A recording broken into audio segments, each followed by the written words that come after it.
Good evening. Thank you for attending the regular meeting of the Board of Trustees. Today is March 25th, 2019. We will call to order at 6:30 p.m. At this time, please stand for the Pledge of Allegiance. I pledge allegiance to the flag of the United States of America and to the republic for which it stands, one nation, under God, indivisible, with liberty and justice for all. The Texas state flag.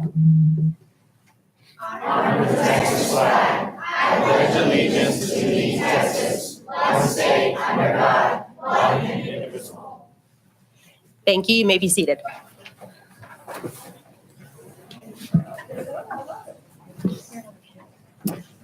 At this time, we'll have invocation with Pastor Mark Farnell of Crossridge Church.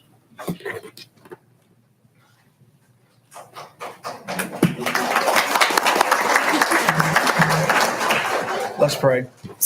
Father God, we thank you for this evening. And Father, I thank you for this opportunity to gather together to celebrate what you are doing through so many folks here in this fantastic district. God, we thank you for our superintendent. We thank you for these board members. We thank you for these administrators that have gathered together tonight. We thank you for all the administrators at the different schools, the staff, the teachers, the coaches. God, we thank you most of all for the children, the students of our district. Father, we pray that you would continue to give guidance and direction to these leaders as they guide and direct our district. God, I pray that you would give them wisdom to know what decisions to make. I pray that you would give them courage to make those decisions. And God, we just thank you for being able to be a part and have the privilege to be a part of this fantastic district. And so, God, I pray that for these families gathered tonight, the parents, the students who will be receiving awards, God, we pray that you would bless them, encourage them, and we pray that you would continue to bless and protect all of our students, all those in the district, as they continue out this school year. We thank you for these things. In Jesus' name we pray. Amen. Amen. Thank you, Pastor Farnell. At this time, we'll do introduction and roll call. Mr. Daniel Gallagher. Here. Mr. Ned Blackwood. Present. Ms. Leanna Harding. Here. Mr. David Montemayor. Here. Ms. Melissa Myers. Here. Mr. Jason Olson. Here. Mr. Deleon English. Here. And not present, Mr. Alejandro Flores. Thank you. All right, next up is approval of minutes. I need to, a motion to approve, we're going to do these one by one. Motion to approve the December 17th as presented, please. So moved. Do we have a second? Second. Any questions or changes from anyone? All right, all those in favor, please raise your hand. Any opposed? Just. Okay, one abstain with Mr. Montemayor. Okay. Next, I need a motion to approve the January 14th meeting minutes. So moved. Do I have a second? Second. Sorry. All right, any questions or changes on the January 14th? All right, all those in favor? Okay, all those in favor, please raise your hand. Any opposed? One abstention. Got it. All right, let's see. Motion to approve the special meeting minutes from February 1st. So moved. Do I have a second? Second. Any amendments or changes? Abstain. Okay. All those in favor, please raise your hand. Any opposed? Okay, so four.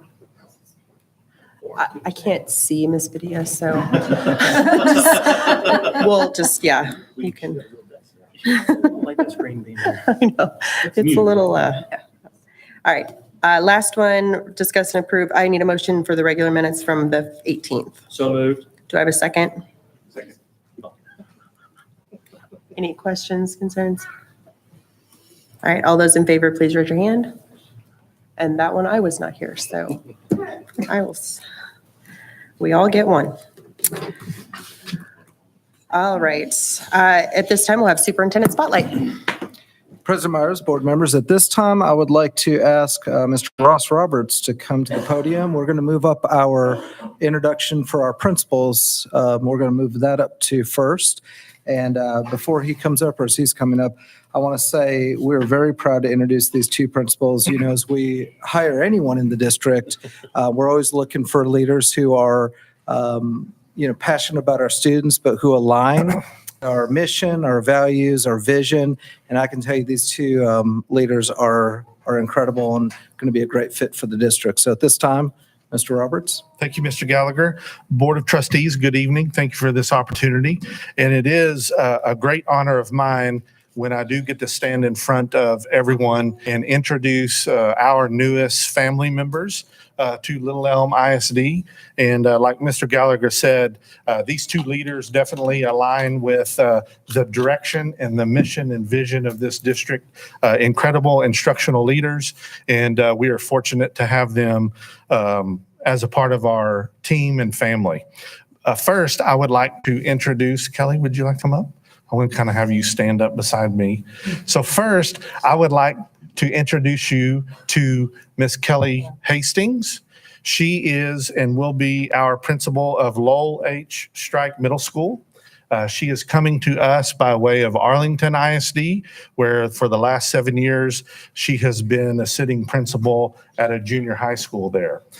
Something that is very special about Kelly is that she has participated in the Harvard School of Leadership, as well as the Holdsworth Leadership Academy, which is very prestigious in our line of work. Of someone being a part of that, and Raise Your Hand Texas, molding and building our leaders in the state of Texas to better serve and lead the youth in our schools. So that's a great honor for Miss Hastings.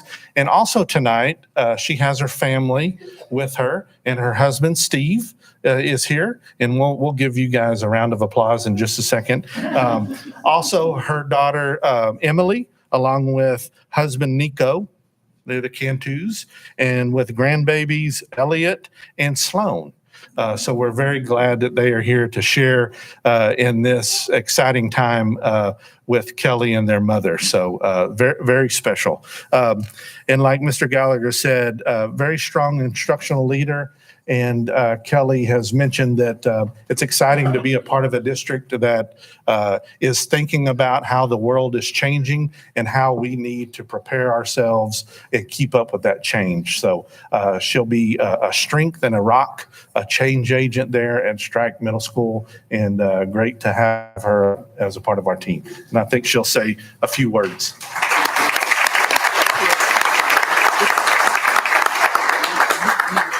So thank you all very much. It is really exciting to be a part of Little Elm and to be a Lobo. I'm just excited to be in this with some strong leaders. Mr. Gallagher, Mr. Roberts, and everyone else I've met is just amazing. So it's just great to be here, and thank you for having me.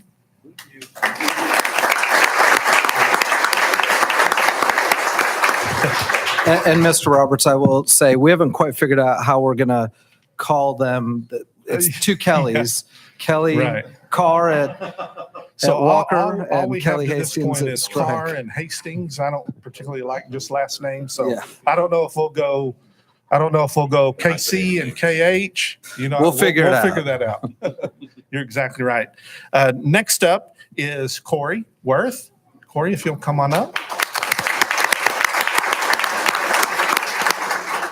Corey will be our principal of Oak Point Elementary. She comes to us by the way of Eagle Mountain Saginaw ISD, where the last 4 years she has served as an elementary principal there within that district. Again, another incredible instructional leader, a leader that is passionate and very skilled at building culture and building relationships among the staff, and very focused on student achievement.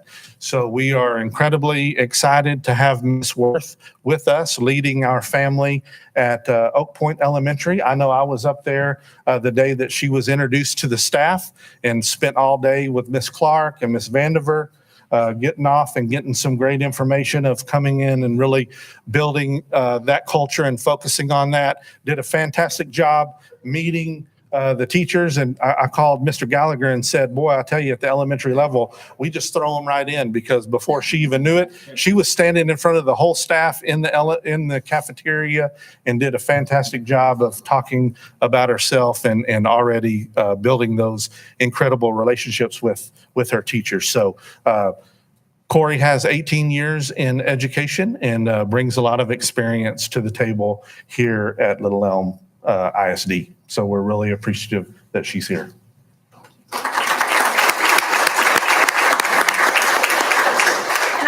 And I just want to say thank you so much. I'm looking forward to getting to know everyone within the Little Elm School District. Kelly and I were just talking about how we just feel you can already tell how close-knit and just such a family you guys all are. And so I'm just really excited to be a part of it. So thank you so much.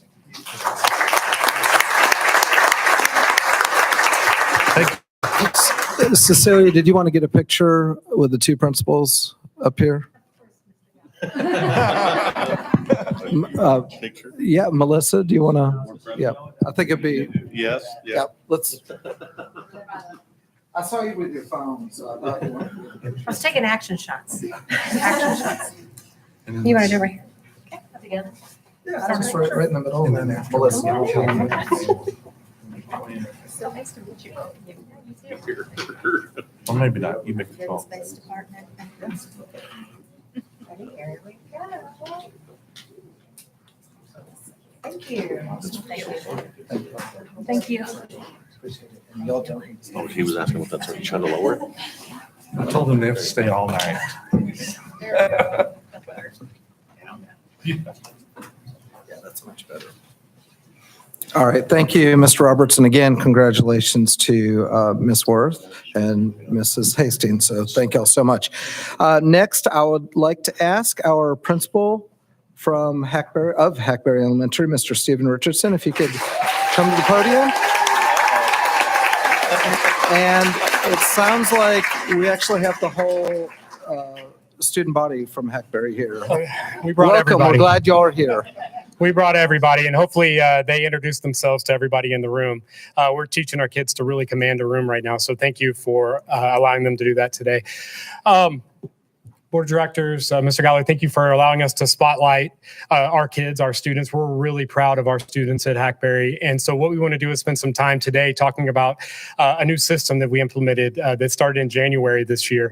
A team of 4 of us had the opportunity to go to Atlanta to go to the Ron Clark Academy in October of this year. And what we learned is that that school, that model aligns really tight with what we want to do here in Little Elm, which is high rigor, high relevance, and a lot of learner engagement, a lot of student engagement. And what you'll see is this model that we've implemented has done all of those things. And with that, it has also got kids excited. You'll see our attendance rates are up.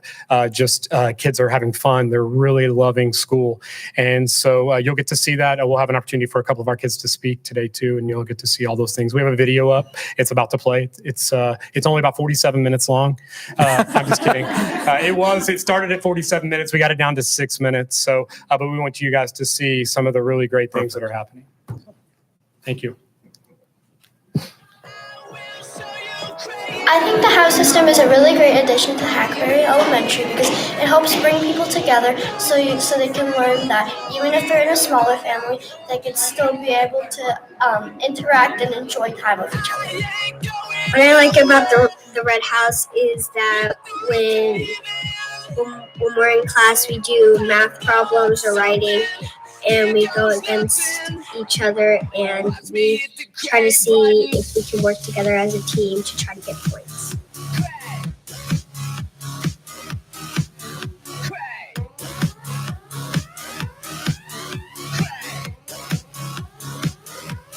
Let's get cray, turn it all the way up. Got a double dose of bass. You love it so much. Get out of your head, get out of your skull. If you ain't getting cray, then you ain't got a pulse. A lunatic in town, I just got dropped. I get cray all day, it's my full-time job. Wild like a wolf pack, howling at the moon.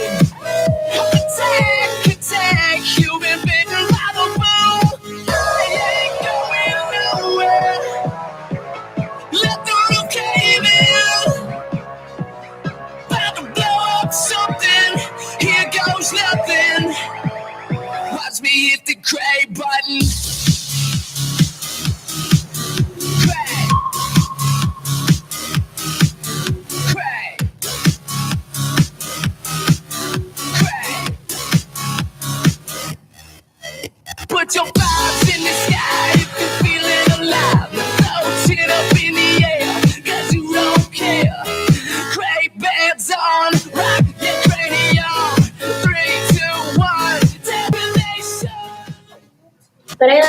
about the house system is that I have all of my good friends on my household turismo.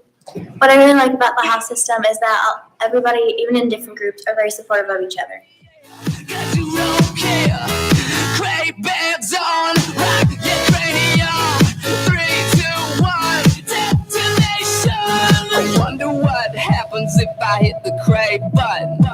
I guarantee the whole place starts jumping. I wonder what happens if I hit the crave button.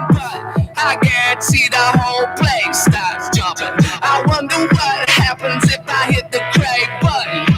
I guarantee the whole place starts jumping. I wonder what happens if I hit the crave button.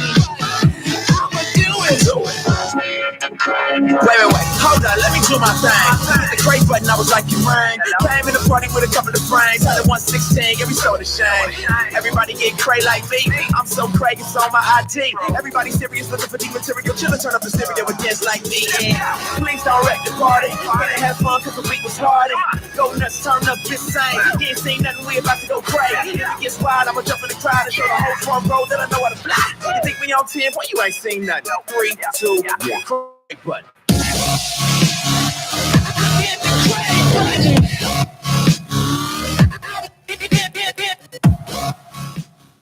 What I like about the house system is how we get to make new friends and see new people. And all my family is on separate colors. So then we would argue over who's the best and stuff. I think that the Hackberry house system helps us bring us closer as a family.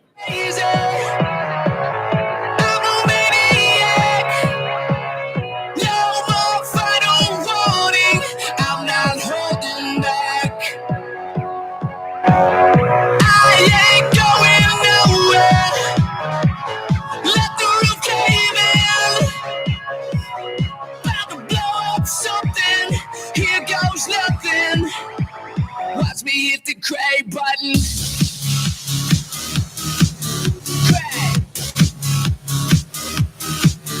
Cray.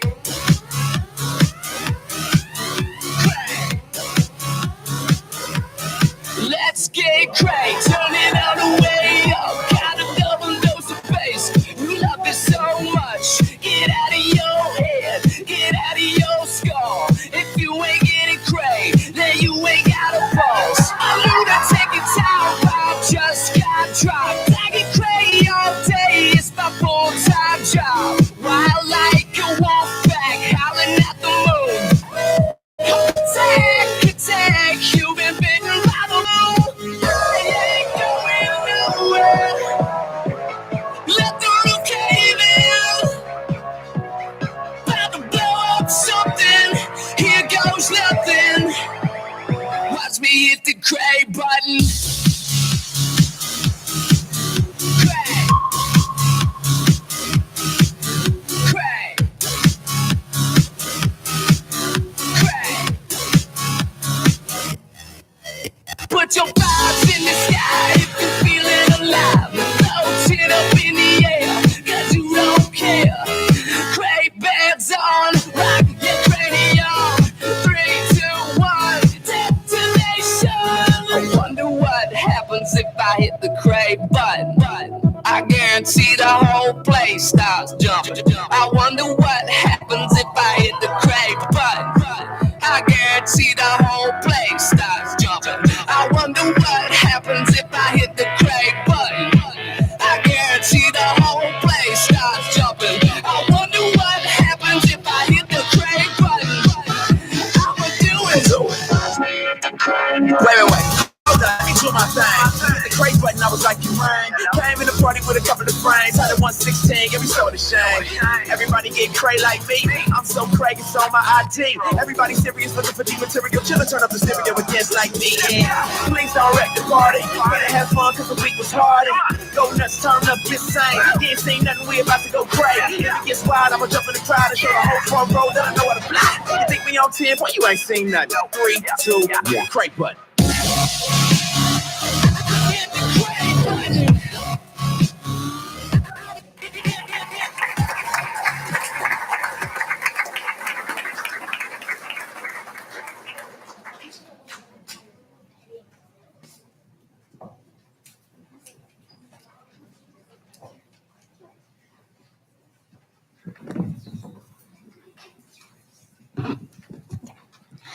Hi, I'm Amape, and I'm from the house group River. The color that represents River is blue.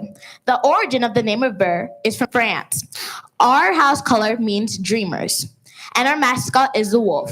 Oh! Hi, my name's Stone, and I'm also from the House of the River. The way we do our handshake is we make a sign language R with our fingers, tap our heart, and salute. Hi, my name is Sarah. I am from Team Amistad, and the color that represents Amistad is red. The origin is Spanish, and the meaning is friendship, and our mascot is the wolf. I mean the bear. Hi, I'm Ben. I'm also from Team Amistad. Our handshake is make a half a heart, double tap our heart, and when you make full heart. Make a full heart. Hello, my name is Gabby from the House of Isabindi. Our house color is green. Our origin is Zulu. Our meaning is courage, and our mascot is a lion. Hi, my name is Selena. I'm also from Isabindi, and our handshake is Isabindi for life. That's good. Hi, I'm Sophia. I'm from the Altruismo team. Our color is black. Our origin is Portuguese. Our meaning is givers, and our mascot is a Black Panther. Hi, I'm Joshua, and I'm also from Team Altruismo, and this is our team handshake.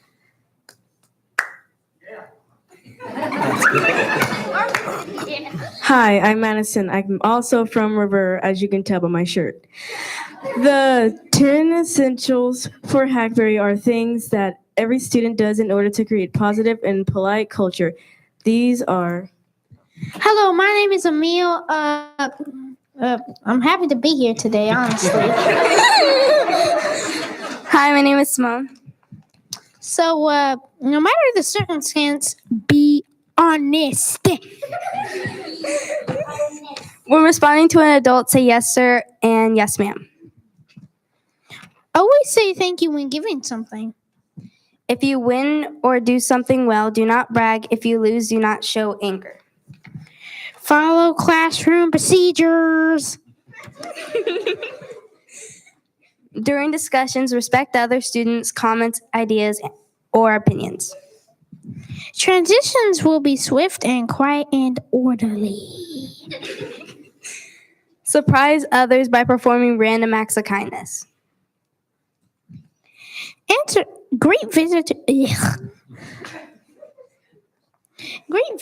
and make them feel welcome. Answer all questions in complete sentences, including written questions.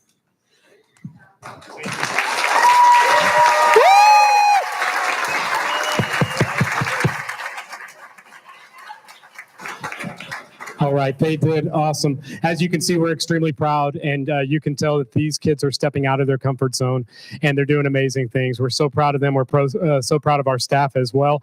As you saw in the video, the students that were going up to spin the wheel after they got in their shirt, it's those 10 things that every student is doing. The yes, ma'am, no, ma'am, those 10 essentials that every student is responsible to do. That's why they got to go up and spin the wheel to get points for their team.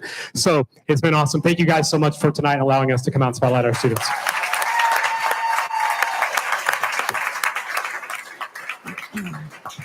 And thank you, students. Thank you, Mr. Richardson. And I can tell you, Mr. Roberts and I and a group of administrators were there about 2 weeks ago, and it was during one of their house parties. So board members, I encourage you, we need to invite the board to one of your house parties. So, yes. So great things happening at Hackberry. So Mr. Richardson, we appreciate what you're doing and appreciate the teachers that came out to support. Thank you. All right. At this time, I would like to ask Mr. John Walford, principal of Lakeview Elementary, to come to the front, and then we'll let the room clear out as you're walking up.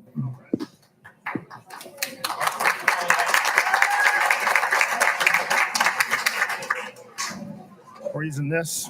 We're using this one. This one. Okay, as my group comes in back there, you can kind of see them. They've got buckets. They've got, brake drums back there. What are they doing? So we're going to make a little music for you with our rock and rhythm guys and gals. These are 4th and 5th graders. And so you're going to hear our version of music here in just a second. And I think we have a couple of board members. I think I was told we have a couple of board members that are either ex-percussionists or have kids in the band that are percussionists maybe. We might have to have somebody go back and help them. Do you mind? And Mr. Gallagher, would you like to play the drums? Mr. Gallagher, would you like to join? You know what? I'm going to watch Okay. because this is really a board meeting, so I'm going to support our board members. So Ms. Nora, So while they're let's walking make back, room for our 2 guests back here. Clay, can we turn the volume up just a little bit on the podium microphone?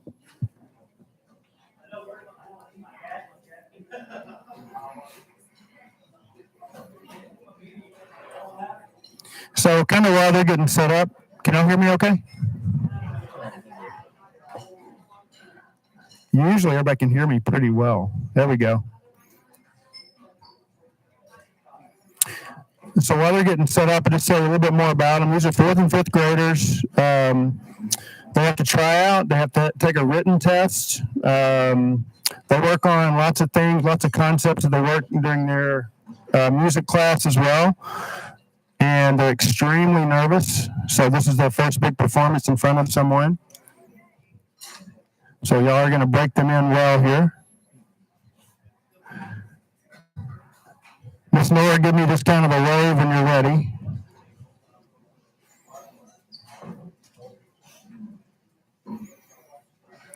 Yeah, one of our teachers was in an old junkyard the other day getting old brake drums, and they were asking him what he wanted them for, and he said to make music. Is that better? Yeah, there we go. Okay, I don't have to re-say all that stuff again, do I? Start over. Oh, man. Okay, I want to introduce, first of all, Miss Nora, you can talk. You got teacher voice if you want to. If you want to introduce or have them introduce, this is our music teacher, Lorianne Knorr. She's our sponsor and our director of the Rock and Rhythm. She does a really, really good job with these kiddos. These kiddos stay once or twice a week in practice. And like I said, this is their first performance. We have a couple of board members that are going to assist us back there. I'm looking forward. I've heard y'all are extremely talented. Okay. Point at each other.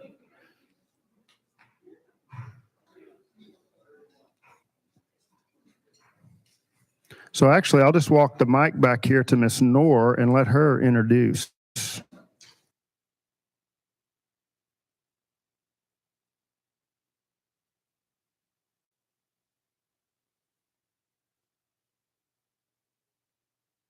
All right, I think we're ready. We're down 1 due to the flu. Yesterday, as a matter of fact. It happens, you know. Let's see. Okay. So this group is 4th and 5th grade. I started it about 4 years ago to give some of the kids an opportunity to do something besides choir. Not everybody likes to do choir. Not everybody likes to sing. And we experiment a lot with sound. But it always turns out that about half the group is still in choir. So if you're a choir kid, raise your hand. If you're not a choir kid, raise your hand. So I usually end up with a nice mix, which is good because, you know, some of these kids, this is where their talent lies. They're good with their hands. They're good listening. They're good with, you know, creating things. They go through an audition process. They have to fill out an intense theory packet of things that we cover in class to see how much they remember, they retain.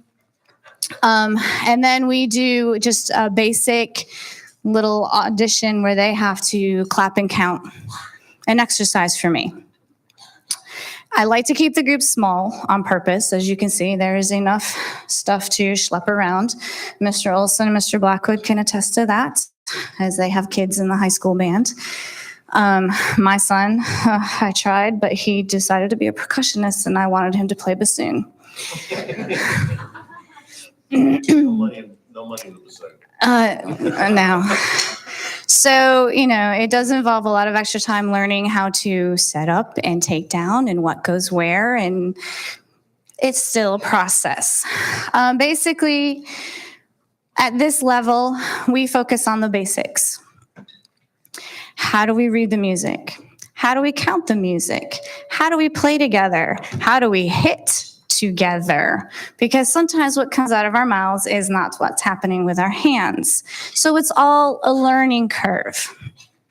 We are fortunate enough that Mr. Neal at the high school allows us to be the opening act for the district percussion ensemble. And we had a lot of fun this year. And it's great being able to see the middle school and the high school kids performing also. So technically, this is our second performance. We still haven't finished learning all the pieces, but we will do what we know and go from there. So the first one is the easiest one we have. This one is basically what we call all unison, where they are all doing the same thing at the same time.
Okay, so that piece was called Rhythm Rocket.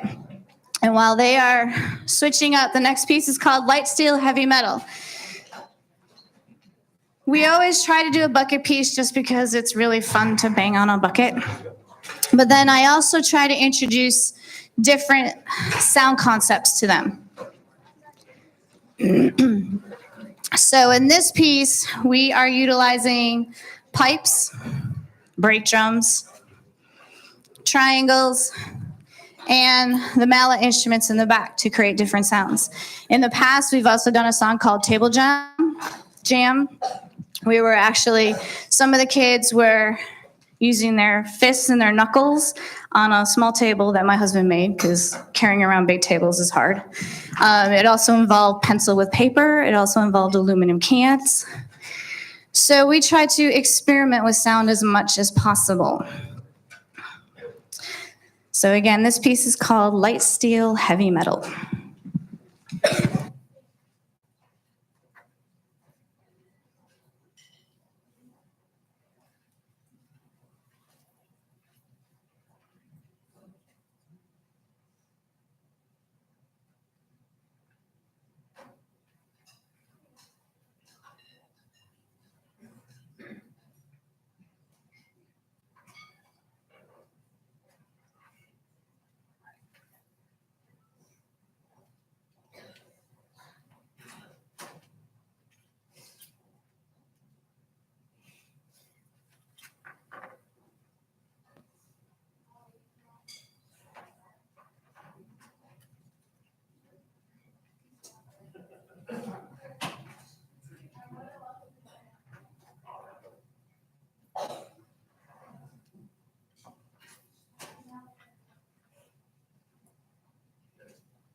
All right.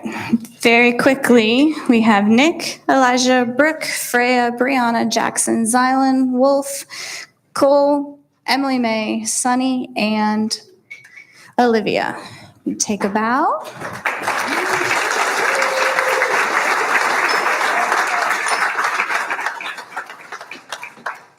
And if you'll give us a few minutes, we will get packed up.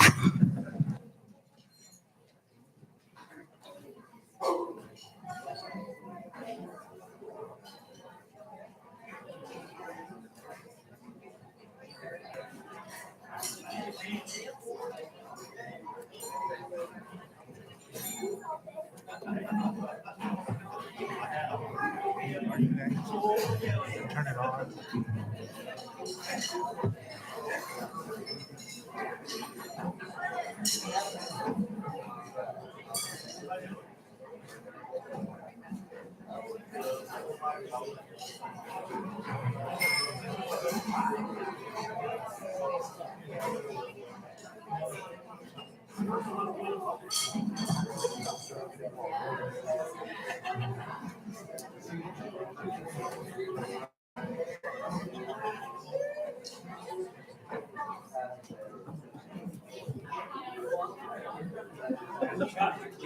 You know what? Next time that happens, we're gonna make sure that they bring a flag.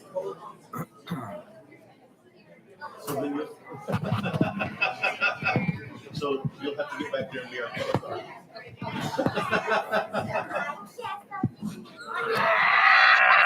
See, same thing all over again. Good job. You did a great job. Good job. All right, at this time, well, I want to thank Mr. Walford, and I'll wait just a second. Thank you. You're on, but I can still. You can't hear me. Yeah. All right. I think you can hear me. Thank you, Mr. Walford. Thank you, students from Lakeview. Y'all did a wonderful job. At this time, I would like to ask our principal for Little Elm High School, Miss Renee Pentecost, to come to the podium to recognize some of our amazing students at the high school.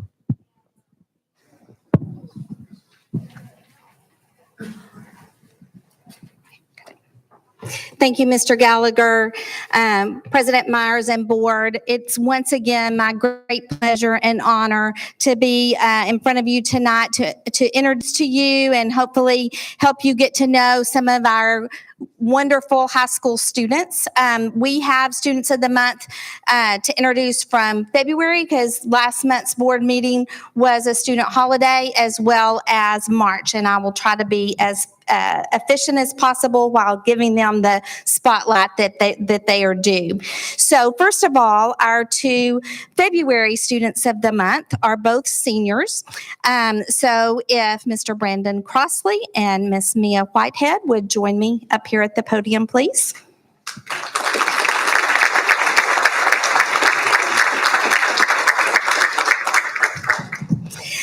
Both of these young people are very accomplished. I'm going to start with Miss Whitehead. Mia was at the football banquet named as the Football Student Trainer of the Year. And in a few minutes, I'm going to read some of the comments from some of her teachers and the head trainer. Coach Kidwell had wonderful things to say about her, but that's not all she does. She is also a member of HOSA, our PALS group, which mentors at Chavez, right? And Hackberry. Okay, so she probably knew some of the students up here tonight. She has been the vice president last year and the president currently this year. She's a member of National Honor Society. She plans on attending Texas Tech, Reckham Tech. And she's going to apply to be a trainer there as well. She's going to major in kinesiology and physical therapy and or become a professional athletic trainer. Mia takes challenging classes, is, up there in class rank, is just good at everything that she does. Here are a few things that her teachers had to say about Mia. Her science teacher said, Mia is delightful in the classroom. She is a ray of sunshine and her smile is infectious. Mia has a professional approach to everything she does, and her humble leadership is magnetic. Mr. Olinsky, who is the leader of the PALS group, said Mia is an outstanding student that expects excellence from herself and those around her. She has worked hard to be a great part of our Little Elm community over the past 2 years. And then Coach Kidwell, as I said, had this to say about Mia. Mia Whitehead shows outstanding dependability, remarkable commitment, great leadership the last 4 years in sports medicine. She makes our game days run smooth from start to finish, whether she's assigned to cover football, men's basketball, baseball tournaments, or track meets. I can rely on her to give 100% every single event. Mia is respected and looked up to by her peers. And I believe her mother is here with her tonight. Is that correct? Yes. If you'll stand. Oh, and is there someone else here with you? Her parents are both here. And I want to thank both of y'all for raising such a great daughter. She really is a shining example of all of the great things that are going on at Little Elm High School, and we're very proud of her. There you go. You're welcome. Now stay here and we'll take pictures in just a minute. Okay. So our second student of the month for February is Mr. Brandon Crossley, and like Mia, he is multi-talented. He too received a top honor at the recent football banquet. He was named Team MVP, Most Valuable Player for football. He has played football for Little Elm for 4 years, 3 years at the varsity level. He was the District 8-5A Defensive MVP for basketball. He also is currently running track, of which he is participating in the long jump, the high jump, the triple jump, the 4x1 relay, and the 200 meter. And he has ran track for all 4 years. Brandon is a talented athlete and a very good student. And because of both of those pursuits, he has been awarded an athletic scholarship. And you can keep up with him if you follow Colorado State football next year. So he will be attending Colorado State. And he too plans on majoring in kinesiology, and he also made the all-state football team this year. And here are a few things that Brandon's teachers had to say about him. His science teacher said Brandon is a leader both in the classroom and on the field. He is friendly, enthusiastic, and determined to be successful in everything he does. He has a winning attitude. Then one of his coaches said Brandon is a very self-motivated young man. He wants to be the best and make everyone around him better. He is the ideal student athlete. He performs just as good in the classroom as he does on the field. And finally, a social studies teacher wrote, Brandon is driven, whether it's in athletics, classroom, or outside of the school setting. He puts his mind to accomplish something and goes 100% at it.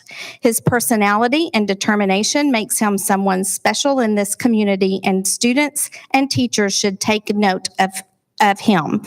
He goes after his dreams and embodies success. Mr. Brandon Crossley.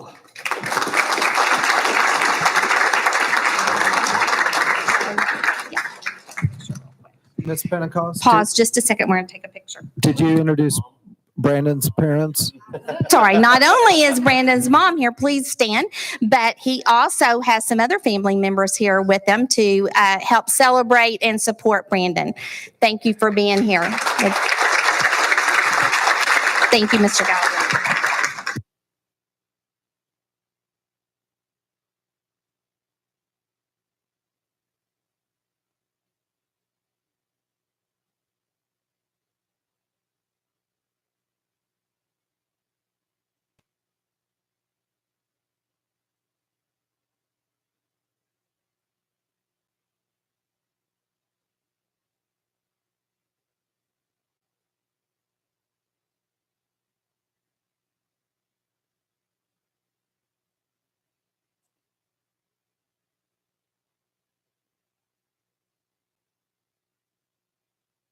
Next group is our March Students of the Month. These 3 young men all have been recognized recently for the same accomplishment. With this time, if Mr. Ashton Connor, Mr. Magnus Chandler, and Mr. Austin Montgomery will come on up. Sorry about that. So these 3 young men are being recognized tonight because they have been named to Boys State for Little Elm High School. Let me tell you a little bit about Boys State.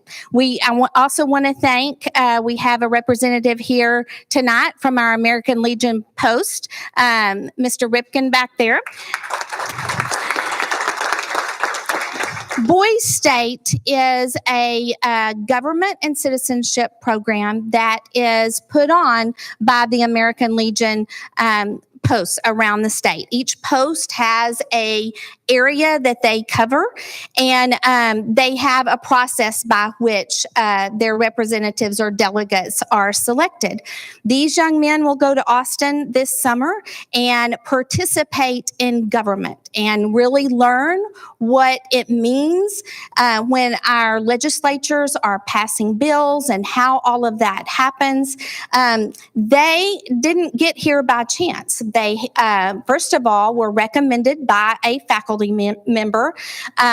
They then had to interview with a committee from our American Legion Post, and it was very competitive. They had to show accomplishments in the academic realm, in leadership, and in citizenship.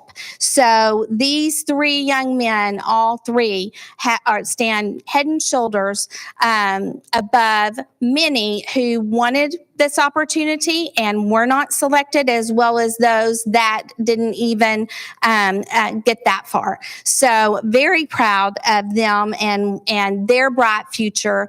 Hopefully one of these days we'll see one of these guys being one of our leaders, whether that be in Austin or Washington. So I want to share a few things that were shared with me about all 3 of these young men. So I'm going to start with, hold on a second. Austin Montgomery. Come on up, Austin. So Austin, first of all 3 of them are juniors. So I get them 1 more year, and hopefully we'll see some of the leadership that they learned this summer blossom at their time back at Little Elm High School. So Austin has his English teacher wrote this about him. Austin has been a student that I always expect great work from. We started writing articles for journalism class, and his work has been very interesting. He has real dedication to his classes. His science teacher says Austin is extremely smart. While he is quiet at first in the morning, his work shows his intelligence. I cannot wait to see what Austin accomplishes in life after high school. Miss Davis, Austin is in our pharmacology practicum. So Miss Davis is the teacher sponsor of that, and she writes, Austin is in my pharmacy practicum class and interns at CVS Mondays through Thursdays. So if you need prescriptions, come see Austin. Austin has a great work ethic and is driven to succeed. His pharmacist always has great things to say about him. He is doing a great job representing LEHS in the community. And then this is what Austin had to say about this opportunity. He said, I'm very excited for this opportunity I've been given to attend Boys State this summer, as it gives me a chance to learn how to become a better leader and learn how our government works. This will be very beneficial as I will learn the responsibilities of a citizen and be educated as to how the branches of government work. Ladies and gentlemen, Mr. Austin Montgomery, and his mother is here tonight as well. If you'll stand. Thank you for sharing him with us. And there you go, Austin. Okay. Next up, I have Mr. Magnus Chandler. And just a little side story about Magnus. I am working with Mr. Gallagher and a group of other district leaders on looking at our work that we did on the committee Destination 2020.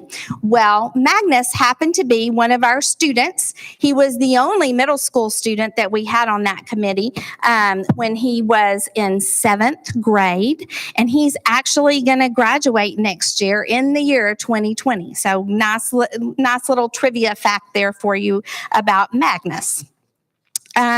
He is interested in government and learning more about what Boys State is going to teach him about public service. And here are a few things that his teachers had to say about him. Again, his English teacher. What I like best about Magnus is that we don't always agree on discussions in class. He's opinionated and is great about giving his reasons and facts to defend his positions, which will serve you well in government. Recently, we've been reading as a group a play in class, and Magnus always volunteers to read. He always puts some extra gusto into the parts, which usually has the class laughing, but also keeps them interested.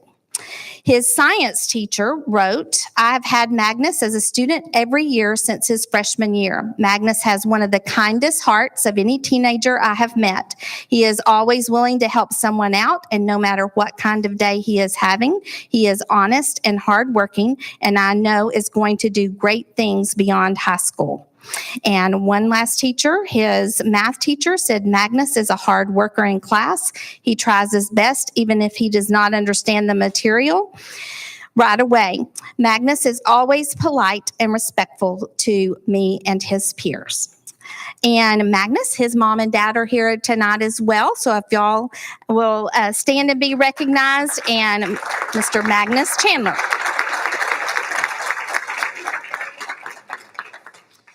And then last but not least is Mr. Ashton Connor.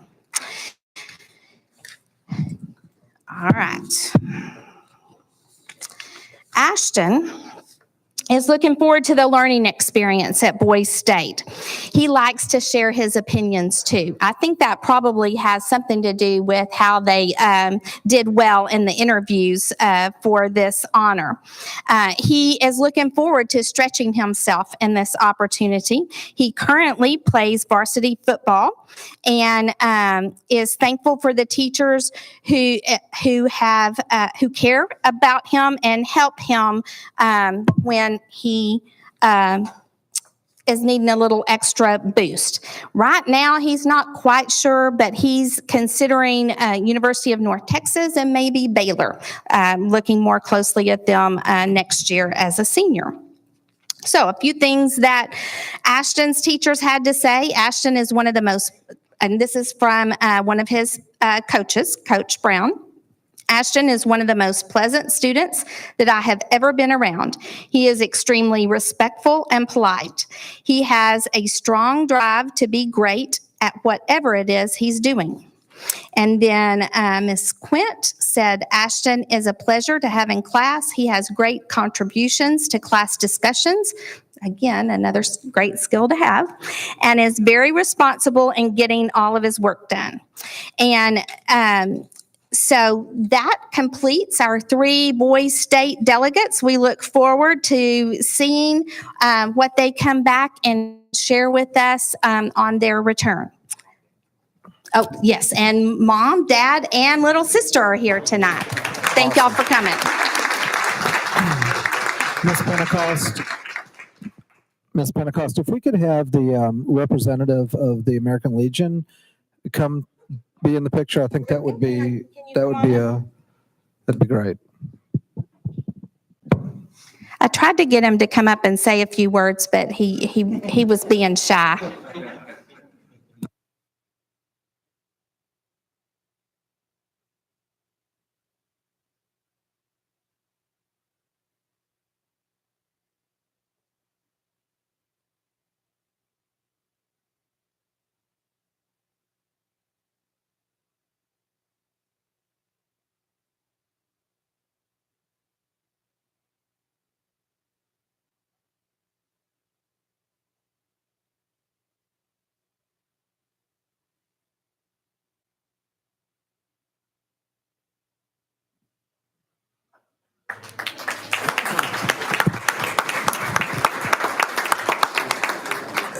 And I just want to say congratulations. Having 3 representatives from Little Elm High School is quite an accomplishment. Thank you to the parents. Also, Mr. Ripken, thank you for your service to the community. We appreciate you being here. But what a great example of the kind of students that we have at Little Elm High School. So congratulations to you and also to the parents as well. So thank you very much. At this time, I would like to ask Mr. Ross Roberts back to the podium to talk about our Lobo Collegiate Academy. And I know we've released the press release, the videos, but we really wanted to let the board know some more information about this. And this is an exciting opportunity for our high school students, and we just couldn't be more excited about it. So at this time, Mr. Roberts. Thank you, Mr. Gallagher, Board of Trustees. We are extremely excited about this opportunity for our kids, and it is always fantastic to be in the presence of such skilled students as well. So very enjoyable to hear about our great things happening at the high school. And, you know, probably I would say about 4 to 6 weeks ago, a very short time period, that a group of leaders from within the district got around the table and actually had an idea of creating more opportunities for our students at Little Elm High School. And when you put together a group of leaders that are like-minded and very focused on our vision of becoming the destination district, incredible work comes out of there rather easily. Very effective. So this is an incredible opportunity that allows our students to gain and to pick up dual credit, as well as save parents money with college tuition and books, which as a parent of a senior, I'm experiencing that as well. And so any of that money that can go back to our parents is very helpful and saved. I can assure you that. So at this time, I'm going to jump out of the way and allow Dr. Tipton to come up and take us through kind of our website and kind of through this procedure as we go forward. Very good. So thank you, Mr. Gallagher and school board. You know, I'm excitable by nature, and as some of you might know, and I've stood before you many times in the last 3 years to talk about some pretty cool things, and I will tell you that this ranks right up there at the very top for me. This is a really, really cool, accomplishment that we've made for the district, and it's going to be a real game changer for students. So I'm going to walk you through it really quickly. So the Lobo Collegiate Academy is a well-structured, organized, and very systematic dual credit pathway. And it's going to allow students in the academy to become core complete. It's going to allow them to earn 50 hours of dual credit while they're in Little Elm High School. And there will be a mix of face-to-face and online and hybrid classes. It just depends on the way it winds up being structured, how many kids we have enrolled, and some things with NCTC in their schedule. But we're very, very committed to having as many face-to-face classes with this program as we can. And some of the benefits that we stumbled across that we are really, really proud of is obviously a cost savings with or without tuition waivers. And we'll talk just a bit more about tuition waivers in a second. And we all know that early college equals an easier transition to full college. Another advanced learning opportunity, just like Mr. Roberts said, for our students, convenience for our families, and just another student opportunity and family choice that we have to offer for our district. And Lobo Collegiate Academy, probably the most exciting piece of this is, unlike an early college model, Lobo Collegiate Academy students get to have a full high school experience, and this was extremely important for us. There are some models where if you become an early college high school student, you are pretty much a high school student only. And there are some programs where you go to your first 2 years at your high school, and then you ship off to a community college down the road and you go to school and you do not get that high school experience. But this one is a full high school experience, and we're going to show you how that'll work. So I'd like to click on the pathway, but I don't know how to do it with my little hand clicker.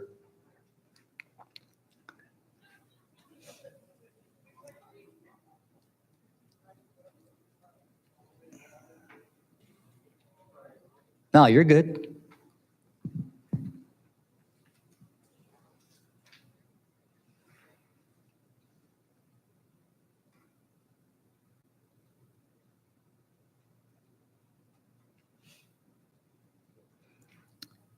There we go.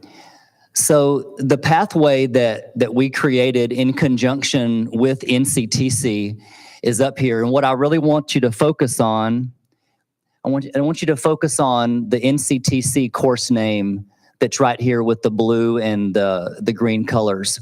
So as a freshman, students will take Learning Frameworks, which is a college introductory course, and then they'll take Professional Communications at the college level, so they can get 6 hours as a freshman. As a sophomore, students will then take General Psychology first semester, then they'll combine that with Texas Government second semester, Sociology, and then Art. And if we'll scroll on up, very traditional junior year, where they'll take English 1 and History first and second semester.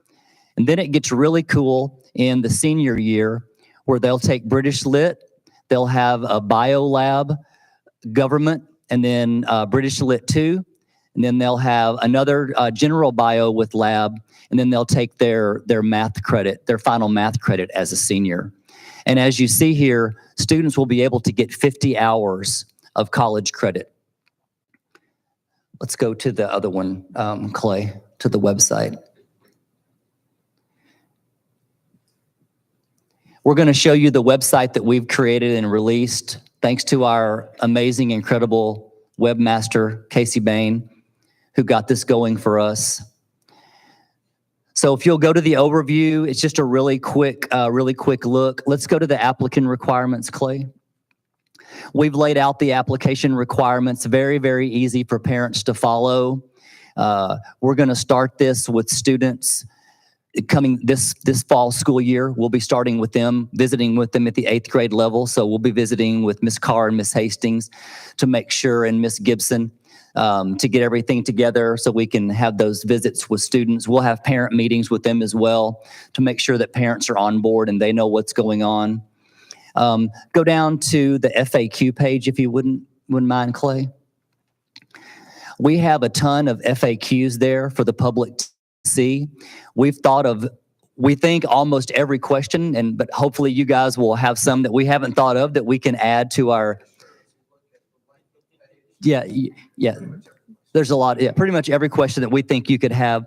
But board, this is a tremendous opportunity, something that we've been looking forward to for a long time, something that we've been considering as a group. We've tossed around the early college model here and there, but we think we've landed on something very, very special here in Little Elm. It'll be a unique opportunity for our students. It'll be a game changer for our parents. And like I said before, NCTC has a really special program whereby if a student is on free or reduced lunch, they can apply for and receive tuition waivers for up to 6 hours per semester. So if you look at the program, besides the cost of books, this program could potentially be free for students up through the senior year. And then they would get 12 of their, I don't remember how many hours in the senior year, but they get 12 of those hours for free as well. So if students apply for, and even if they don't have the free and reduced, NCTC still offers tuition help in other ways. So it's just a really, really neat opportunity, and we're so proud of the model, and we hope that you are too. Well, and I want to take a second to thank the Ross mentioned when you put a bunch of like-minded people, leaders in the room. This was an incredible collaboration, really led by Dr. Tipton and Mr. Roberts, but also Renee Pentecost, she's in the room. Ms. Keisha Brown is here. Denise Jensen, you're here. Amanda Ball, and then Michelle Gentry, is she back there? So if y'all would stand, just so the board can just recognize y'all. I have never, in all my years in education, I've never seen something like this be created so quickly. And it was, I may be off a little bit, Tony, about 6 weeks ago.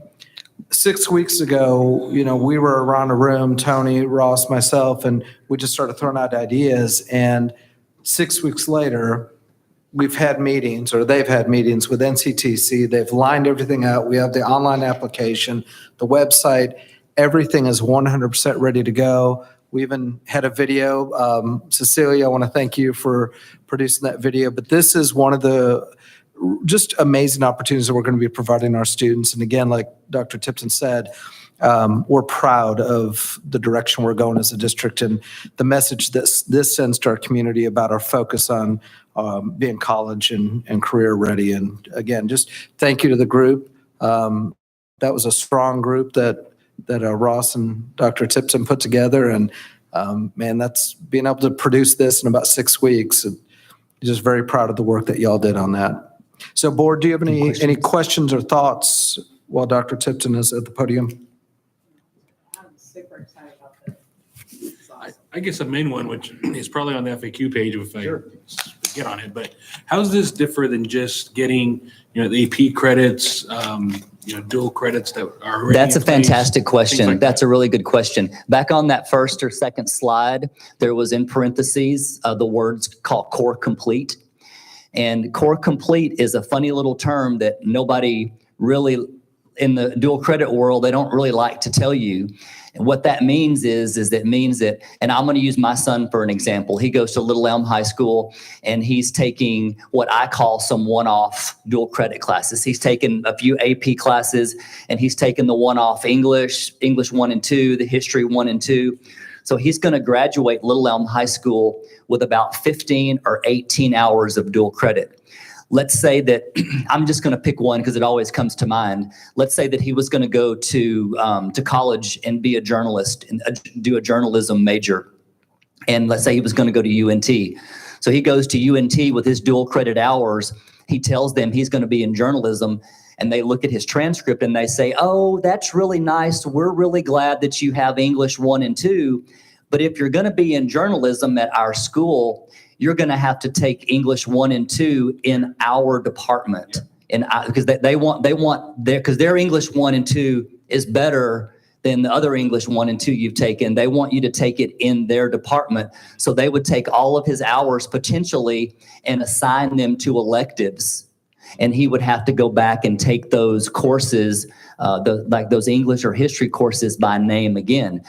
If you become core complete in the state of Texas, then the four-year public university must accept your courses as transcripted. So if he were in this program, got core complete, then went off to go into whatever college he wanted to go into, they would have to accept it as English 1301, 1302, History 1301 and 1302. So that's going to be the caveat. And the thing that we really have to stress to parents is once you're in this program, it's extremely important to try to stick with the cohort and the pathway. But the way we have it designed, the way we have it laid out, we are going to hand walk our parents and students into the program. And we're going to keep them on track and keep them on cohort all the way through the very best we can. We've done mock schedules. Ms. Jensen has actually taken sample students from different that have certain credits already, and she's plugged them in, and students can get endorsement.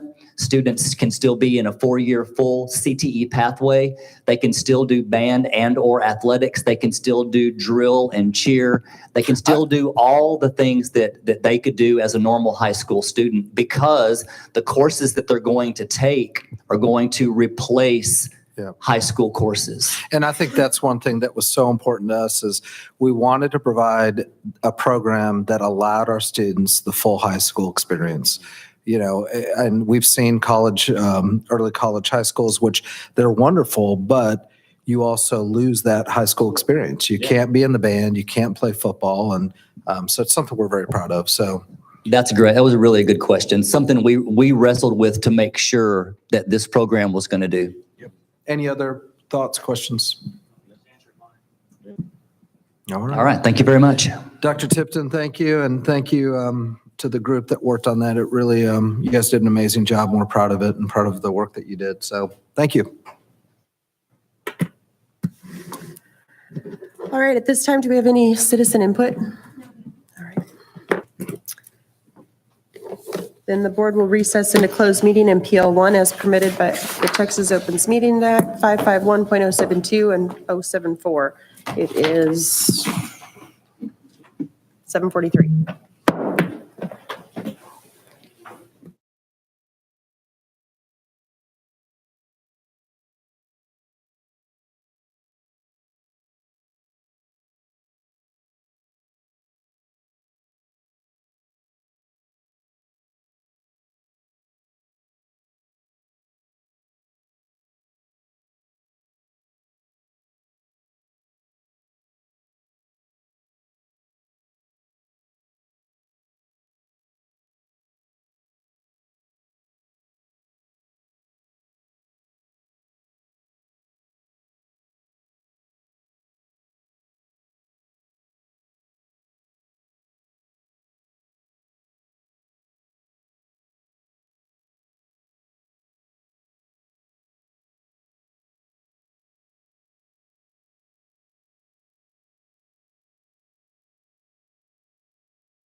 Good morning, President Myers, Superintendent Gallagher.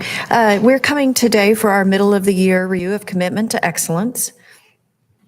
As you know, just to remind you, our Commitment to Excellence process is our continuous improvement process that we use with our campuses. It begins in the summer with a root cause analysis, and then the campuses develop the one thing that they'll be working on during that school year. They work together on strategies and then to plan and their implementation. We have a quarterly review process that we have here at Zellers. The principals come in, and then we provide reports to you 3 times during the school year. So this is the middle of the year report. And the tenet of our one thing is, if you chase 2 rabbits, you will catch neither. And so that's why we like to narrow their focus down to their one thing that can have a ripple effect. And it ensures we are acting on our commitments. We regularly review our actions and renew our focus. It supports campuses and departments with increased efficiency and effectiveness. And ultimately, our goal with the one thing is to improve. So the process we really look at, and we ask them to look at through their root cause analysis, what's the one thing I can do such that by doing it, everything else will be easier or unnecessary? And we started 2 years ago, but this past July, for 2 days, we did the data disaggregation with them, with their principals and their teachers. They did a root cause analysis, and then they narrowed that down to what their one thing would be for this school year. And from that, they developed their, what we call a plan on a page with their strategies and their actions. Then the 2 ways that we measure their one thing is with fidelity, and that's with the adult behavior. The other is student data results, and we look at both formative and summative. The formative are measures that they have chosen, and then the summative is our STAR or EOC assessments. So we do our quarterly reviews in November, February, and June. And so our middle of the year was in February, and that's what I'm going to be reporting on this evening.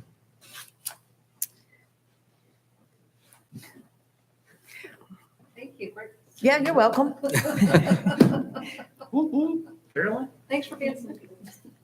We got it in our board buckets. Great. So at Brent Elementary, their one thing was to increase reading comprehension by effectively implementing all components of guided reading with validity. And using the MAP, student growth is their student measure, and they are near their goal.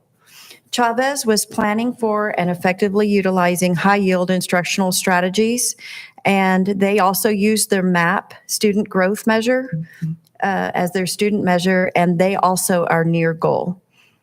Hackberry, all students will make 1 year of growth in the area of reading and math. We used our middle of the year MAP student growth, and also Hackberry was near goal. Lakeview's one thing was ensure student-centered learning focused on reading comprehension to guarantee student growth in reading. They also used MAP student growth measure, and they are also near goal. Oak Point, their one thing was K to 5th grade teachers will increase comprehension in all content areas by effectively implementing daily phonics instruction with fidelity. They also used their MAP as their student measure in the area of student growth, and they are also near goal. Prestwick's was to add value or growth to every learner. At a minimum, we want 75% of students to meet or exceed expected growth per MAP and STAR. And their student measure for their formative also is the MAP for student growth, and they also are reporting near goal. Lakeside, their one thing is students will meet projected growth by strengthening Tier 1 instruction, which will be evidenced by an increased number of students meeting their projected NWEA MAP growth measures in math and reading. And they use MAP student growth as their student formative measure, and they are at goal.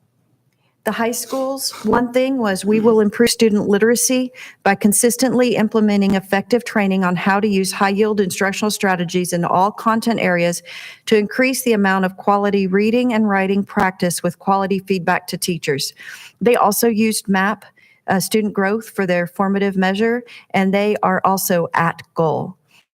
And then the Zellers Alternative Center, their one thing is our students will be educated in an environment where they feel valued and have ownership in their program, which will have a positive impact on attendance, performance, and student buy-in.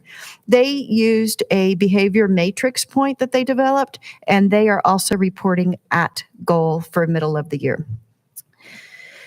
So that is our middle of the year report for the one thing. Does anyone have any questions? Any questions from anyone? No?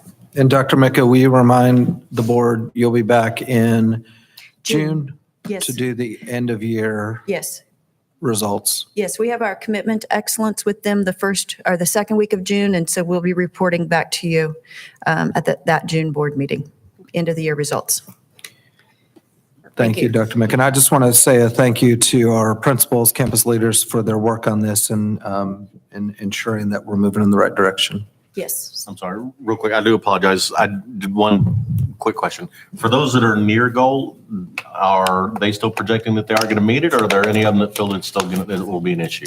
We think that continuing on the path that they are on now and the progress that they made during the fall semester, that they should make goal for the MAP measure. If I Yes. remember correct, last year, we had quite a few of them that didn't actually meet goal, correct? We did. And remember that last year was our first year with Yes. this process. And so And some of we those, have really the worked goals were a little hard. bit loftier than what they expected. Yeah. We've really worked hard on making it fit us, but also having stretch goals. Mhm. And then we'll also be reporting on the STAR, if they met their STAR goals. All right, thank you. Thank you. You're old. All right, President Myers, board members, at this time, Ms. Tarver, if you would come up to the podium, do the update on our child nutrition program.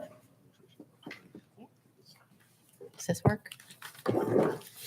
Well, thank you for the opportunity to give you an update on child nutrition. And let's see. So just to recap, we are a federal assisted meal program that provides meals to more than 3 million Texas children in Texas schools. And all of our meals we are required to follow the federal guidelines that we serve. Sorry, I gotta get used to this. So as you know, this was our year for compliance, and every year in the years I've been in child nutrition in 20 years, there's only been one compliance review. In the past 3 years, they have added a second review over the compliance of procurement in addition to the administrative review. This year, Little Elm was one of the two districts chose to have a federal civil rights review, which with the help of Cindy Mika, we had no findings. And so we're proud to say that all 3 reviews this year had no findings. And then all of our K through 12 menus have to follow the federal guidelines for sodium, fat, saturated fat, trans fat, and calories. And once we meet those requirements, we can make the decisions of what we serve and how we serve it. And so the newest guidance this year is that rather than having to serve all skim milk, we'll be able to serve some low-fat milk. And then the grains that we serve will no longer have to be 100% grain, that 50% of them can be whatever we choose that to be. And then the sodium target rate has been put on hold. There's been a reduction every year that we have to meet, but now it's on hold, so. And then this year, we have seen an increase in our meal participation. So in breakfast, we've seen almost 18,000 more meals served. And in lunch, we've seen almost a little over 20,000 meals served.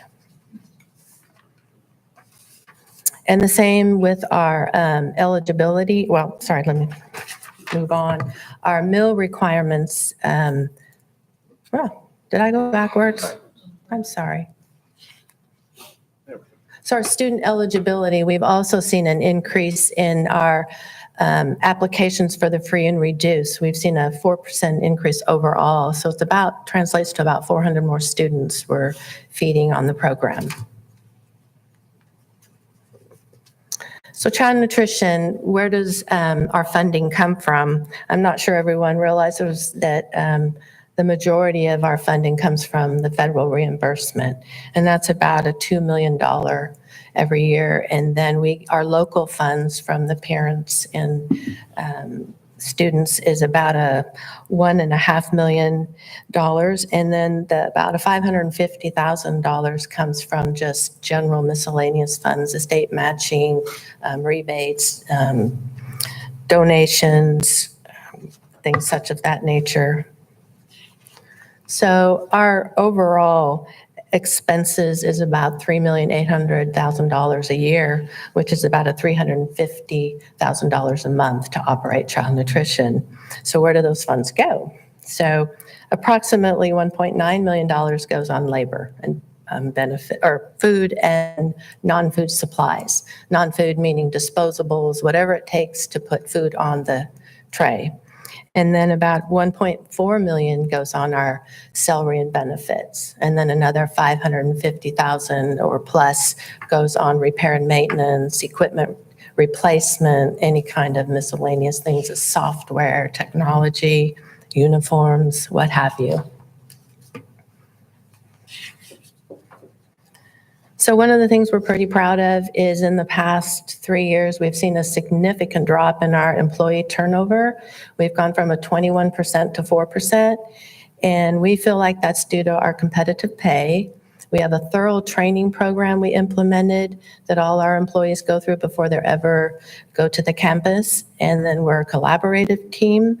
And then one of the things that we've also had put in place is a 12-month salary versus 9 months. So our employees no longer go out in the summer and seek other employment and not return. And one of the things that the USDA implemented a couple years ago was a tier level professional standards that all of our employees have to meet. And we're excited to say that every one of our employees exceeds that. And our campus manager all have a ServSafe certified, and all of our employees, including myself, has a food handler's card.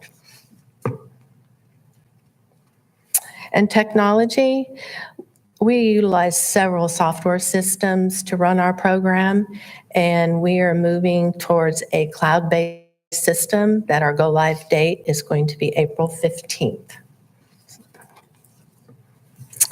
And this is just some snapshots of 3 of our staff members who got Lobo of the Year awards. And so we just want to brag a little bit about that.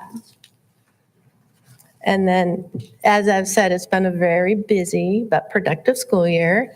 And we just continually strive to do our best to enhance our students' lives. And we just want to tell you how much we appreciate everyone's support. Does anyone have any questions? Any questions from the group? Oh, Mr. English, go ahead. So our percentage of free and reduced lunches increased to 48%. So about 4% from last year. From last year. So of the 7,700 kids we have, close to 4,800 of those kids are on free and reduced lunch. Yeah. We are about 48% of our student population are on the program. That's what I'm saying, about 3,800. Well, in my mind, I'm trying to struggle to try to picture this in my mind because I see you have this huge amount of growth, and the home values within our community have went from here to like here. So in my mind, it's just I'm trying to picture how it's increasing. Right. I think I'm just trying to picture the income needed for these homes seem to be above what would be needed if someone. There are other things that will put them on Yeah. free and reduced besides just the household income. Yeah, but also, Mr. English, are the free and reduced or economically disadvantaged numbers fluctuate year to year, and I don't have the historical data in front of me, but you will find many of our campuses are dropping pretty rapidly. Oak Point Elementary is a good example. you'll see the numbers of that campus in Right. I would expect Prestwoods to be the lowest. They are. it is. They are. Yep. And I would expect Hackberry to be decreasing and Oak Point to be Yep. pretty, Decreasing. you know. Oak Point's decreasing. Yes, yeah, and Lakeview is decreasing. Yeah. I mean, So you may see an increase of a few percentages, but we could very well see next year a decrease of, I mean, we don't know. It really depends. It all comes down to who fills out those free and reduced applications, who completes them, and who actually turns them in. and pre-K. And Pre-K thank you. eligibility Yep. has changed it somewhat. Yep. I'm just very curious at what the minimum requirement is For, reduced lunch. I don't know what the requirements would. it's There's all income. kinds of re- It's yeah. income based. Dr. Mika, do you want to explain? Do you have? But, you know, I mean, I could follow up on it later. Okay. I'm just trying to picture it in Yeah, my yeah. mind. There's I all keep- kinds of reasons you can be on that Yeah. program, Okay. but, you know, Medicare, SNAPS program. Okay. Income is obviously one, Yeah. but pre-K, there's just all different reasons why students are eligible for it. But the economically disadvantaged numbers come from that free and reduced. But one of the reasons we've seen an increase in our department is the communication. We have teamed up with Technology Brandon, who has attached the communication to the parents to the registration so that they now see that, you know, they're hearing from us, you know, from the get-go. So they're filling out the applications where, Yeah, my biggest thing is I want to make sure the program is going to the actual kids that really, really need it, yeah. right? And not kids who don't really need it. They're like, oh, well, you know, it's like Yeah. when you do that, you make an inequality where kids who actually truly, kids that live in Hilltown are off Right. of Garza. But that's looked at during the review. Yeah. And the application is, you know, pretty thorough. Okay. And then there's a And verification. applications aren't limited. I mean, and I will say, I want to commend our communications department on getting those out and communicating. So we want to reach as many families that need this assistance. Absolutely. Okay, all right. I just want to make sure it's equitable to kids who actually truly need it. Right? We do Those are too. the kids that are. Yeah, absolutely. So thank you. Any other questions from the board? All right, thank you. Ms. Tarver, thank you for all the work you're doing, and your department's doing an incredible job. So thank you, and just pass that along to your department. Next, I'd like to ask Ms. Lisa Hooton to come up and share the annual report on our childcare program. I feel like my microphone has gotten very loud, but I'm not complaining because I didn't feel that earlier. I'm going to get the clicker down before I start here. I'm not sure if I want to say good evening or good night, or maybe a mixture of both. So hi, I'm glad I'm here. Yeah, come on, Iris, good morning. Accountable, we are licensed by the Texas Department of Health and Human Services, and that is a change. It recently moved from the Texas Department of Family and Protective Services over to the Health and Human Services. So that's a change. You're not going to see us the TDFPS. It's now TDHHS. We are also certified 4-star Rising Star Center by the North Texas Workforce. And as of last year, we are accredited by the National Accreditation Commission. That involved a 2-year self-study, which was grueling to go through and look at every aspect of every piece of paper and form that I did. I understand Carolyn's audits very well now when she goes through those. And we did have the validator come, and now I am in the process of creating our first report to them to show some improvement on some areas they recommended that we improve on, how we are still maintaining the accreditation standards from a daily standpoint. And so that report is due May 1st. A snapshot of our classrooms.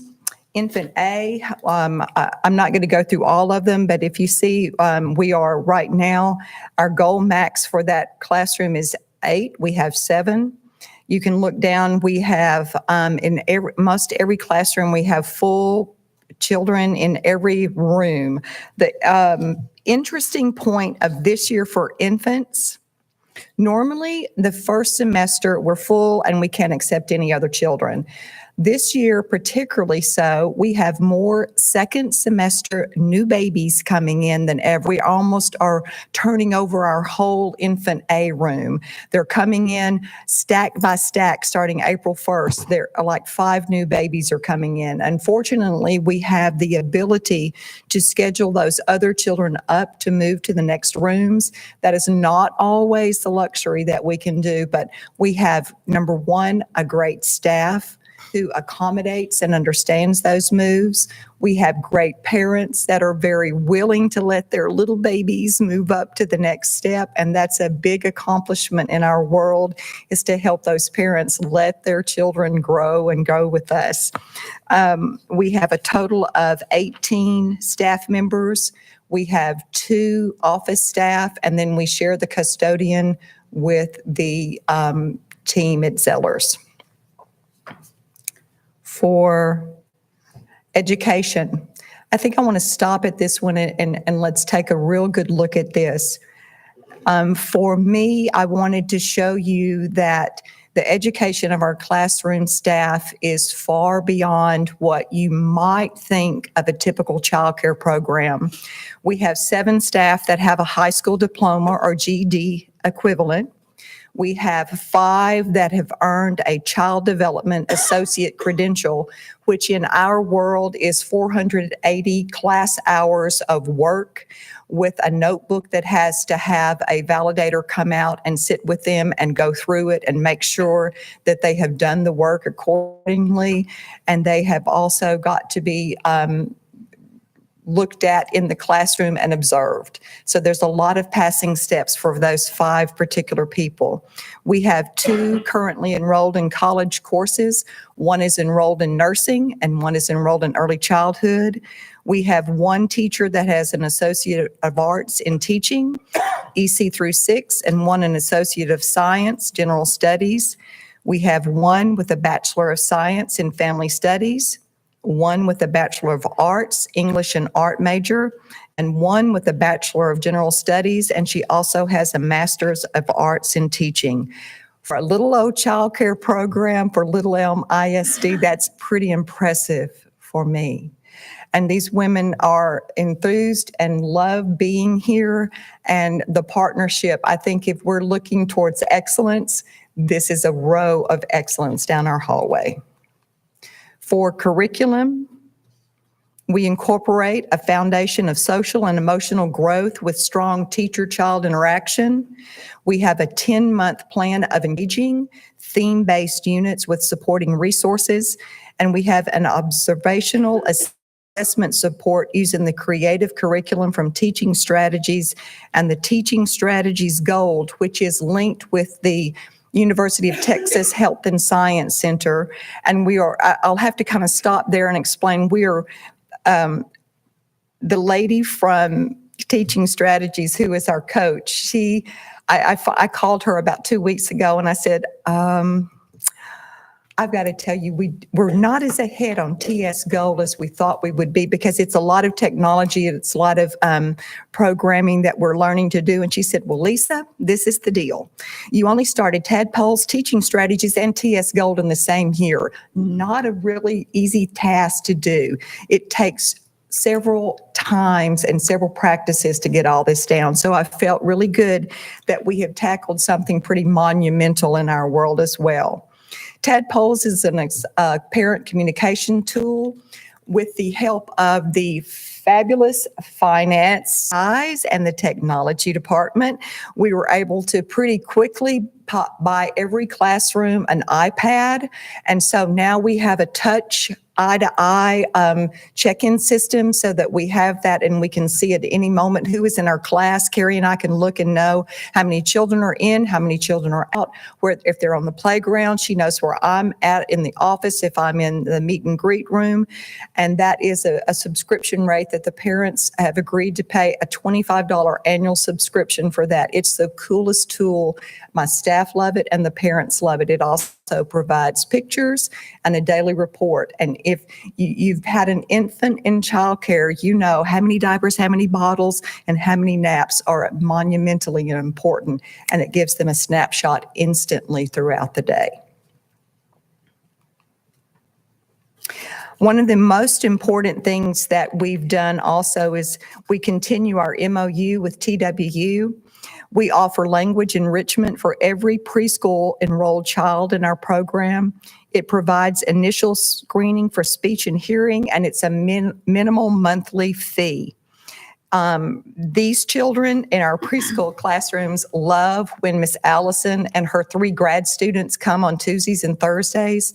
They have grouped these children in small groups, and you can see there's circle time starting, and then there's a small group table.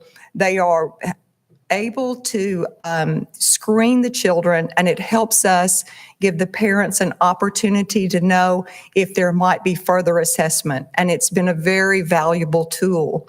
If a further assessment is necessary, we provide a screening, and it has helped us partner with, in a couple of incidences, with our SPED department and given us the opportunity to be able to have a like-minded conversation with our parents about their child's developmental needs. And those are not always easy conversations to have, but it's given us a language of self-communication with them. The fun thing that we had just recently is our LEHS Senior Days. We had a group of seniors who chose to come on our campus and work with young kids, and they came, and we had planned activities. Now, I'll have to tell you this, we had to be truly flexible because that typically is something where we go to the park and we play in our great park, we picnic over there, and guess what happened that day? It was raining. It was not conducive weather, so we quickly made stations, and it all worked out. And you can see they're doing physical activity, they're doing an art activity, they're doing engaging work with one-on-one, and so a lot of relationships were made that particular day.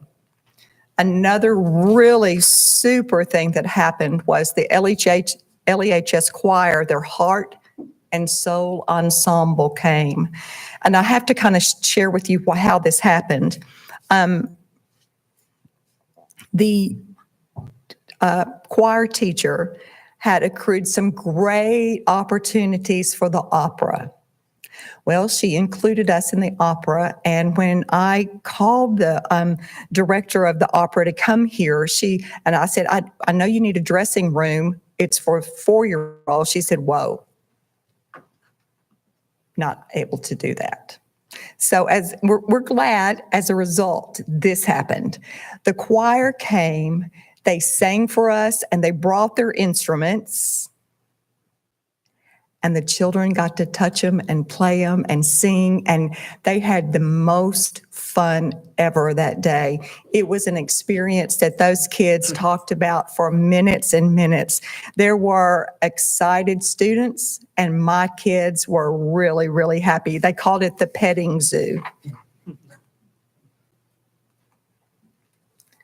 I'm going to give a shout out to Child Nutrition and Aims and Goals, because on that day, if all of that was not enough, what we did was eat in the cafeteria.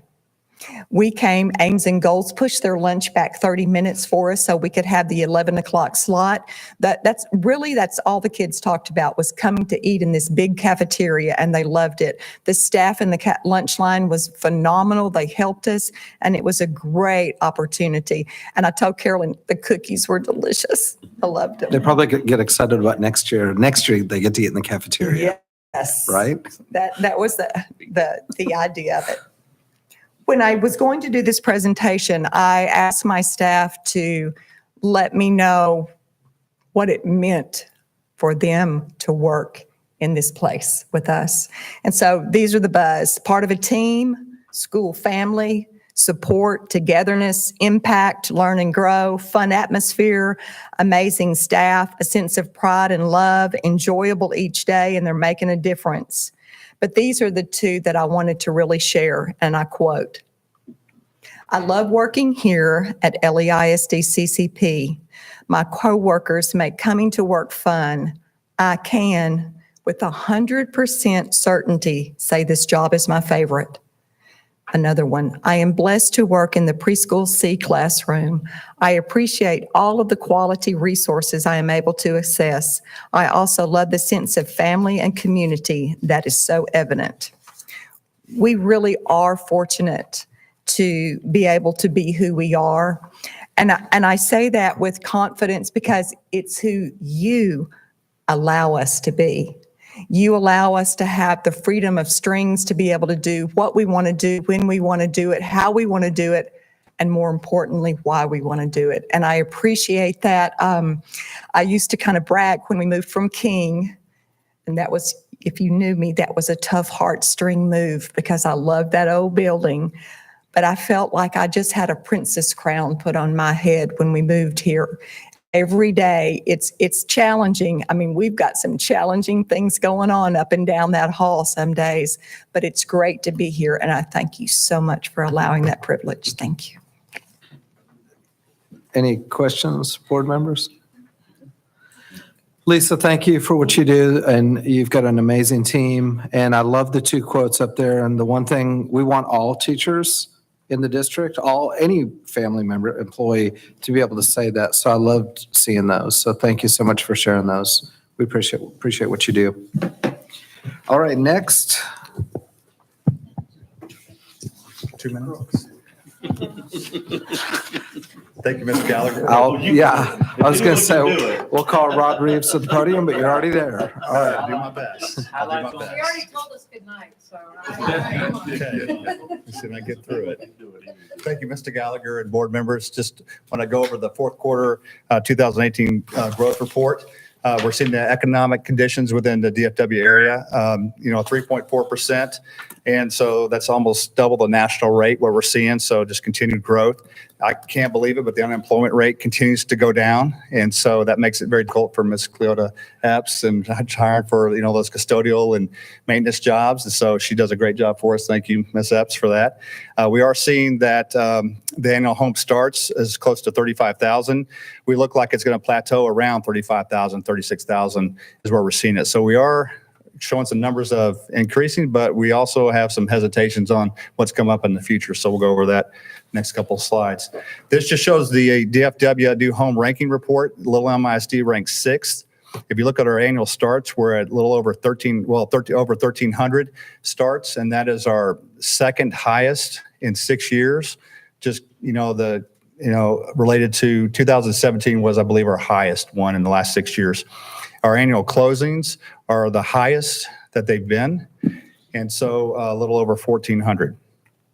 This slide just kind of is a graphical representation of the previous slide, and you'll notice that we're seeing that a little slight downturn. So we talked about seeing some things increasing, but if you look at it comparative, over the last several quarters, you can see it kind of turning down a little bit. Now, what that means is we still are growing, but we're not growing at the same rate that we were. So that's financial implications to the district, and Mr. Anderson has to consider that when he's developing his budgets. The next 3 slides are sort of what we call a heat map of our district. This first one deals with our annual closing distributions. You notice that Oak Point is that red, real hot area that we're dealing with. Valencia is for that yellow is next. We're looking at Valencia to be, 4 to 5 years. We're looking at that to be at build out. The Tribute, we have about 3 to 4 more years at build out and the Tribute. Frisco Lake should be built out this year. Remember, that's our age restricted area. If we look at our vacant developed lots, you'll notice that it says VDL. That's what that means, vacant developed lots. Those are lots that are ready to be built on today. So if you look at that, again, that real hot area is that Oak Point zone. The Oak Point zones are growing in all areas that we can see. So it's our vacant developed lots, our closings, and our future lots, which we'll see on the next slide. What we're seeing is our future lots in Oak Point. And so I want to really point out North Lake Estates. Remember, that's our kind of Paloma Creek South area. You have to get up on 380 to get to that. And so we're seeing that come online. There's 574 future homes there. And then there's another development below that Paloma Creek South area that will increase that. That increases the capacity concerns we have at Oak Point. This just represents sort of a, numbers representation of the previous 3 maps. And it just shows, if you look at that Oak Point, that yellow is just our highest level in all categories. Lakeview, along with that Valencia area, and Prestwick are kind of our second and third areas that we're seeing growth. This slide just represents our active subdivisions. You'll see those in green. Our future subdivisions are in yellow. You notice those are popping up in Oak Point over there, over on the west side. So we have to take that in consideration. And then groundwork underway is sort of that red border that runs around those. If we look at our residential activity, you notice that we have a new label on the map. It says Strike Middle School. And so you can see where that's located in relationship to Prestwick. And so Tribute is about 60% built out. So we've got about 40% still to go. If we look at Valencia on the Lake, remember that we brought some land for purchase previous, and the board purchased some land over there in Valencia, and that would be for an elementary school site or school site. So most likely it would be elementary if the board so chooses. Wild Ridge area up there by Oak Point. Notice there's really only one way in Cheyenne Prairie and one way out. I think we have a couple of administration people that live in that area. And so I think they deal with traffic on a daily basis over there. So you notice that Cheyenne, Lakeview, and Wild Ridge are continuing to grow. Remember, the board also authorized us to purchase property there too, right behind Oak Point. And so that's for possibly a new middle school site. This is the Villages of Creekwood. Remember, this is right kind of south of Brent Elementary School at the intersection of Witt and King Road. This just represents our 10-year forecast. You notice kind of our 4th and 5th grade levels. Those yellow and green boxes represent our largest grade levels per year. And so it's kind of a bubble that kind of goes through each year. Those students kind of work through the system. It's interesting that we're seeing our pre-K numbers come in a little lower because of the millennials waiting to have children. So it was interesting to hear Ms. Hooten talk about all those new babies coming in, because I was like, wow, that's different than our demographers we're talking about. So we need to go back and double check that number on the pre-K.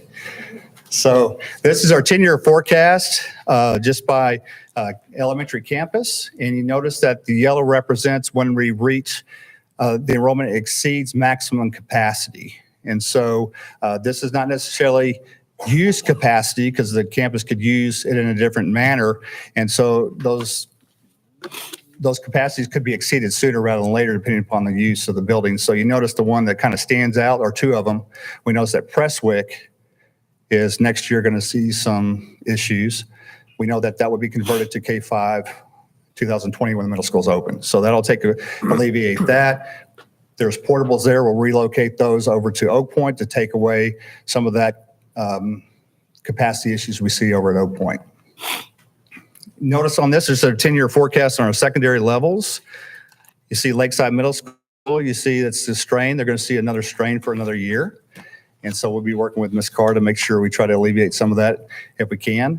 And then you notice there's 2 more schools placed on there. So the board can see we have Strike Middle School and we have Walker Middle School on there. You can see the anticipated enrollment the first day of school, and then we'll hit kind of build out for Strike, about 2028. Our high school is going to see some capacity concerns around 2022. And so I know Mr. Martin is working on kind of an overall game plan of how we're going to address those at the high school. So I just wanted to show those are the 2 numbers for our 2 new middle schools. So again, we're growing real fast, but we are seeing a little bit of a tick downward. So I just want to let the board be aware of that. So we might be a little hesitant on, our spending and things like that, but Mr. Anderson keeps us in check on that. So, but that was maybe a little more than 2 minutes, but I'll be happy to answer any questions. So You did a good job, Rob. Thank you. Thank you. Any questions from the board?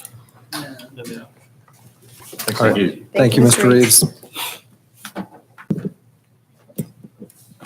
All right, we'll move on to action items. First up, discuss and approve the proclamation 2019 instructional materials adoption.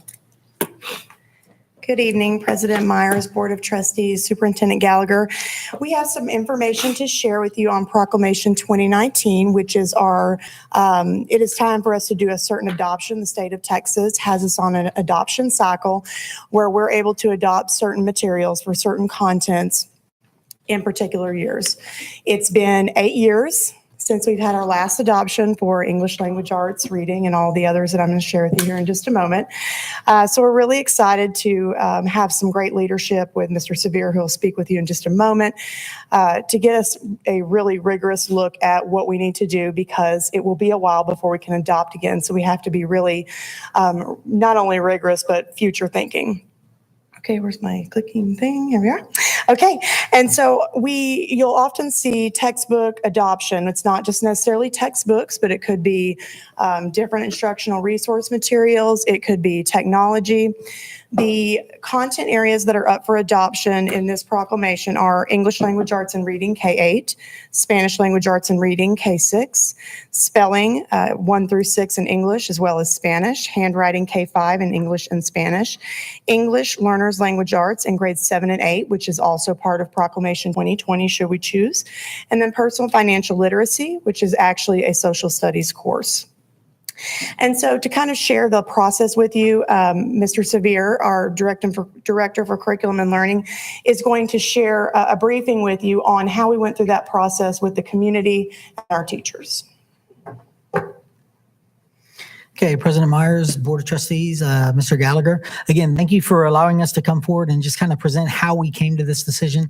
Like she expressed earlier, we get this shot about every 8 years. So we want to make sure we get this right and make sure, again, what she described as forward thinking, it's not going to be a textbook or a resource that we're just going to use for a year.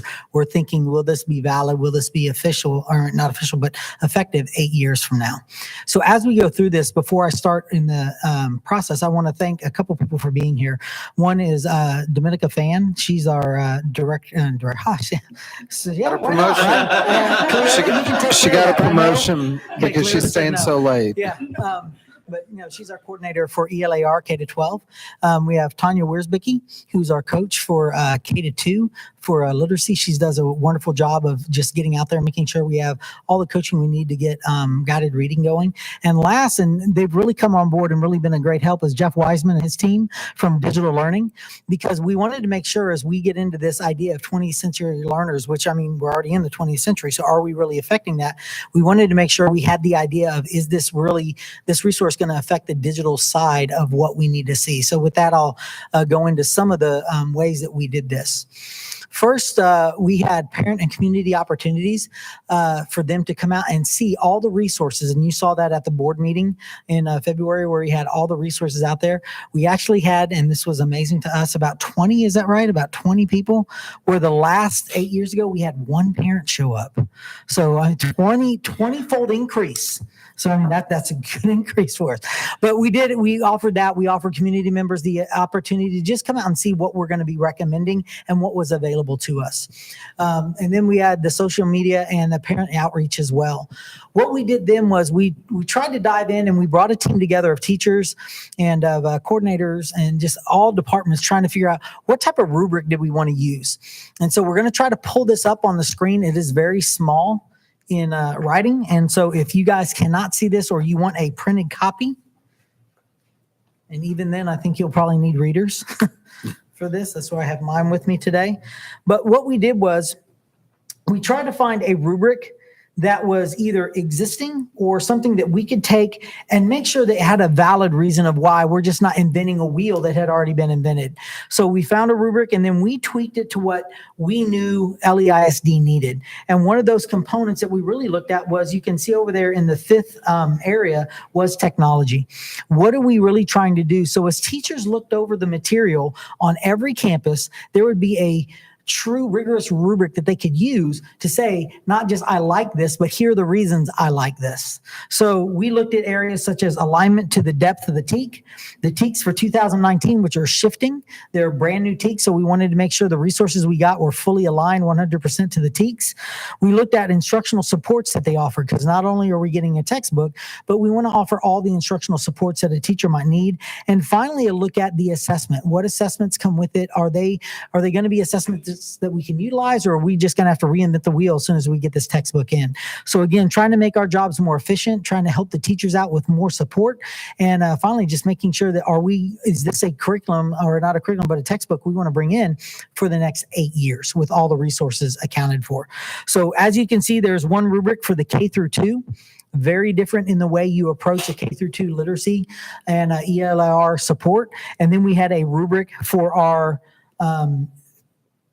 3rd through 12, but we'll use the same rubric next year when we adopt the high school curriculum or high school resources. So with that, those are the rubrics we used, and we were actually very pleased with what they brought in and what we were able to see from the teacher reviews that we got in after they used these rubrics. Okay, we can go on to that next slide. So what we did was we had 3 committee meetings with campus representatives.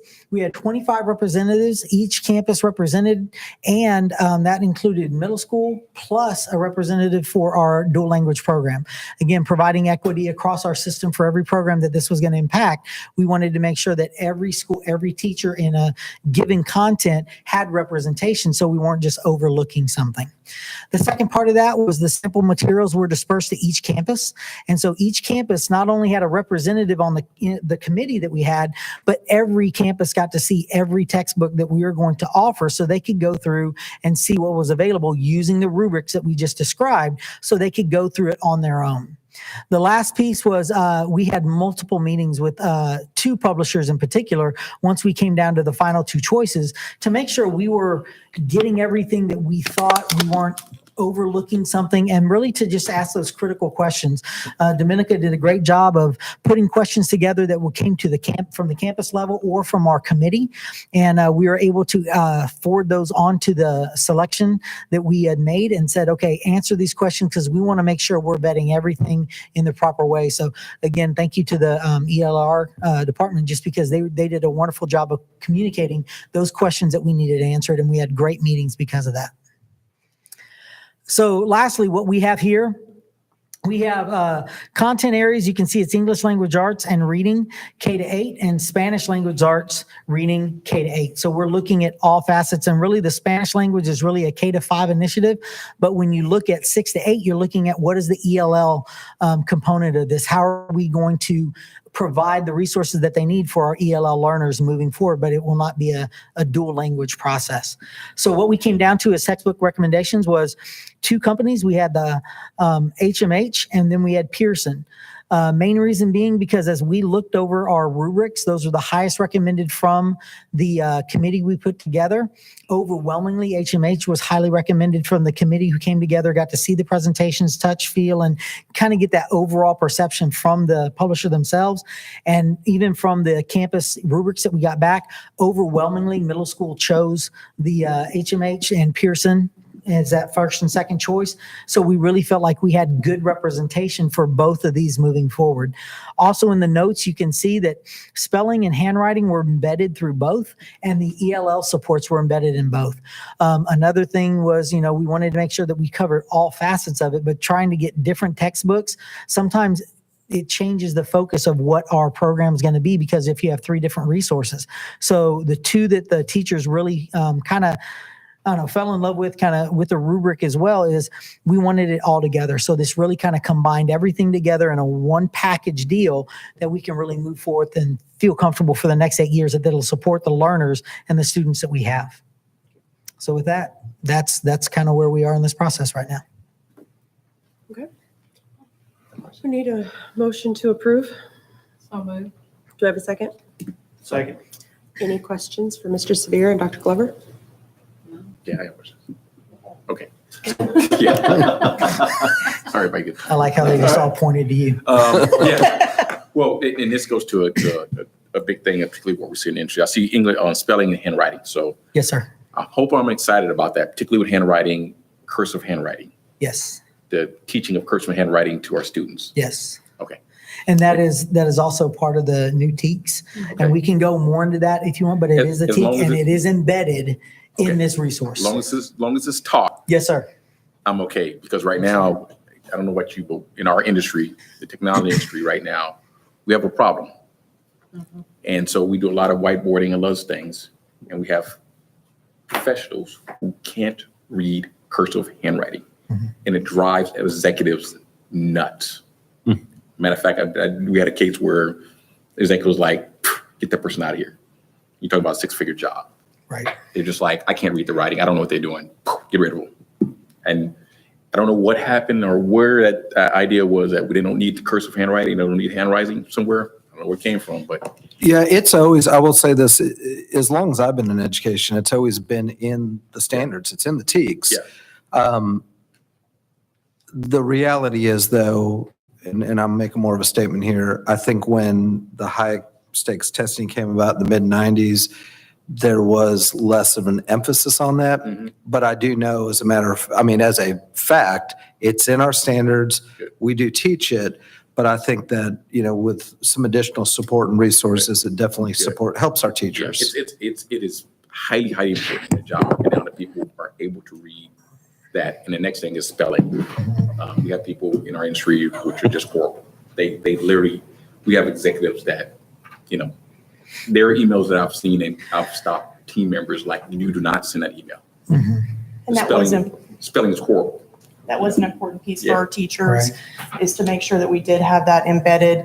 It's a question that came up with our internal committee many times, because you do have the opportunity to do an adoption of a standalone product, whereas this really fit the bill for streamlining for everything, but still provided the most appropriate support for our kids. That's awesome. This is awesome because I want to make sure our kids are well prepared when they hit the industry, that this is not a baseline issue is not raised simply because they can't spell on their resume or they can't spell in the email. They can't spell something. We solved that. So I'm very happy to see this here.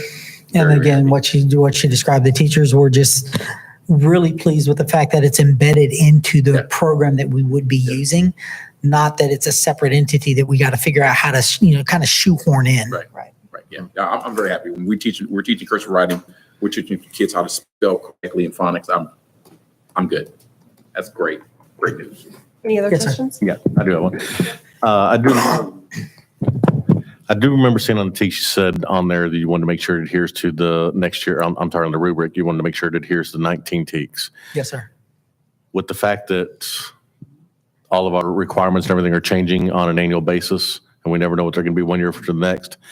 I understand when we have to do this for 8 years, but how do we take into account what's going to be down the road 3, 4, 5, 7 years from now, where this is still actually going to be applicable? Right. The TEKS themselves will not change. Okay. The TEKS themselves are adopted. They're looked at for several years before they're adopted, and then they maintain for 8 years. Some of the changes we see are how they're assessed, whether it be STAR or the next whatever STAR is. Now we have to adjust to that with assessments, but we won't have to adjust. So we're the setting curriculum. this at the same time they're setting the new TEKS. Yes. So when the TEKS go into effect, this will be in effect with the new TEKS. Yes, sir. And they align it that way. Both these textbooks are fully aligned to what those new TEKS will represent. It's a good question. Thank you. Any other questions? All right, we have a motion and a second. All those in favor? Any opposed? All right, motion carries. Thank you. Thank you both. Next up, discuss and approve 7 professional FTEs. Ms. Epps.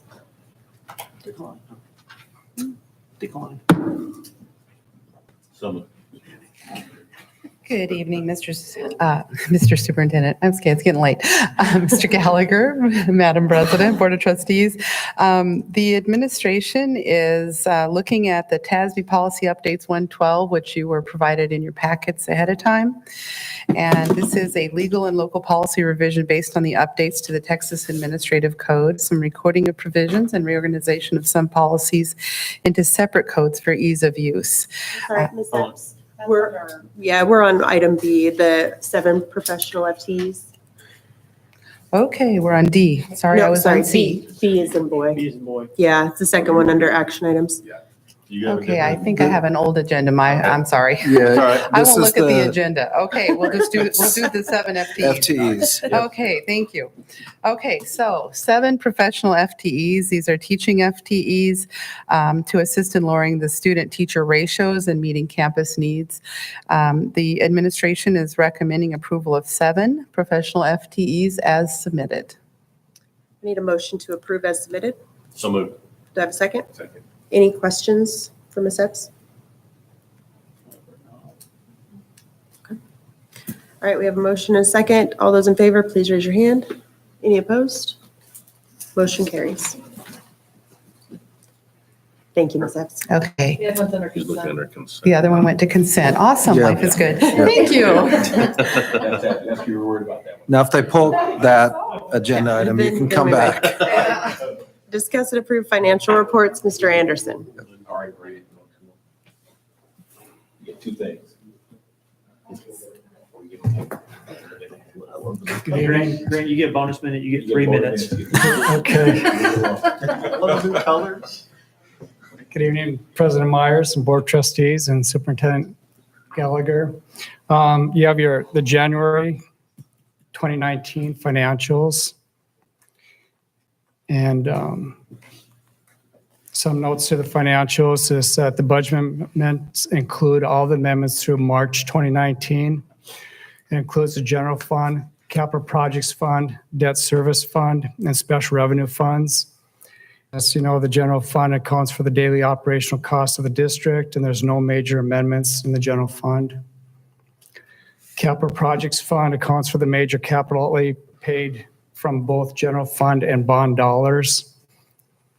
And there's no budget amendments in the capital projects fund. And debt service fund accounts for the principal and interest payments on long-term debt and the bond debt. And there's no major budget amendments in the debt service fund. Other general fund future financial consideration is the increased annual operating costs for the new facilities. As you're opening the operation facility in 2019-20, which is the transportation facility, and we're estimating about $170,000 of additional operating cost. And then Strike and Walker Middle School in 2020-21, and we're estimating about $900,000 in additional operating costs per school. And then also the possibility of slowdown in the growth of taxable assessed values, resulting in a decrease in year-over-year general fund revenue. As Rod pointed out, there seems to be at the top of the growth, so we might see a little bit of slowdown. And other considerations, of course, the 86th legislative session proposed school finance bills include items which will impact property taxes, school funding formula, and instructional programs. And the financial office is meeting with financial advisors and consultants to discuss the proposed bills, estimating the proposed bills' financial impact on Little Elm. And we're also, of course, aligning our financial decision-making with the timelines of the information coming out of the legislature. As far as May 27th is the last day of the 86th legislature. June 16, last day the governor may sign or veto bills. And August 26th is the date that the bills will become law. And I want to thank Jesse Weiss for all the work that he's doing in the summary of finance. And we do, you'll see the bills that are coming out, and you'll probably see in the updates that he goes through our summary of finance and takes and tallies, estimates how it'll be impacted. And we get with our consultants and we review them and to try to get kind of an idea where things may go. But of course, until it becomes law, we don't know. And so again, we're delaying a decision-making until after we get the final law. And other ongoing preventive and deferred maintenance costs of buildings, and the approved capital reimbursement resolution from the 2017 bond of up to $10 million. This is a financial that you're used to seeing each month of our initial budget in the general fund was $71 million. The proposed amendments include about $4.8 million of estimated revenue, or I'm sorry, $4,865, bringing it to $72 million. And again, we're at 76% of our appropriations is coded at the campus level function. And our proposed estimated revenue matches our proposed amendments, and there's no budget impact on the budget amendments brought to you today. And this is our fund balance, the 2018-19 initial budget. was, we had a balanced budget, and we still have a balanced budget through the January financials and the March budget amendments. And now onto our capital projects fund, our bond projects. As you know, we've sold $175 million worth of our $240 million authorized bonds. And these are the projects that we bring to you each month. And you can see that the budget status, the ones that have been approved, the budgets have been approved. You'll see that they're noted so on these slides. And we have $26 million in issued bond balance, and that's net of the budget. And that'll go forward to the next slide. And you can see last month you approved the 12 buses, budgeted at about $1.3 million. And so our issued bond balance, again, net of the budget, is $13.2 million. And these are the projects that are capital outlay project that is funded by mainly our general fund.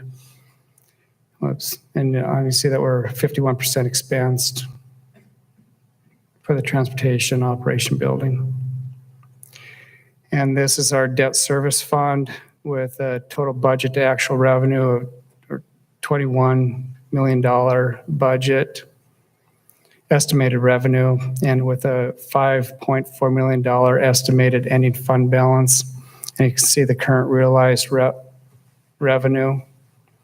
It's about $5.7 million coming from our tax collections. And our next, these are from our January financials.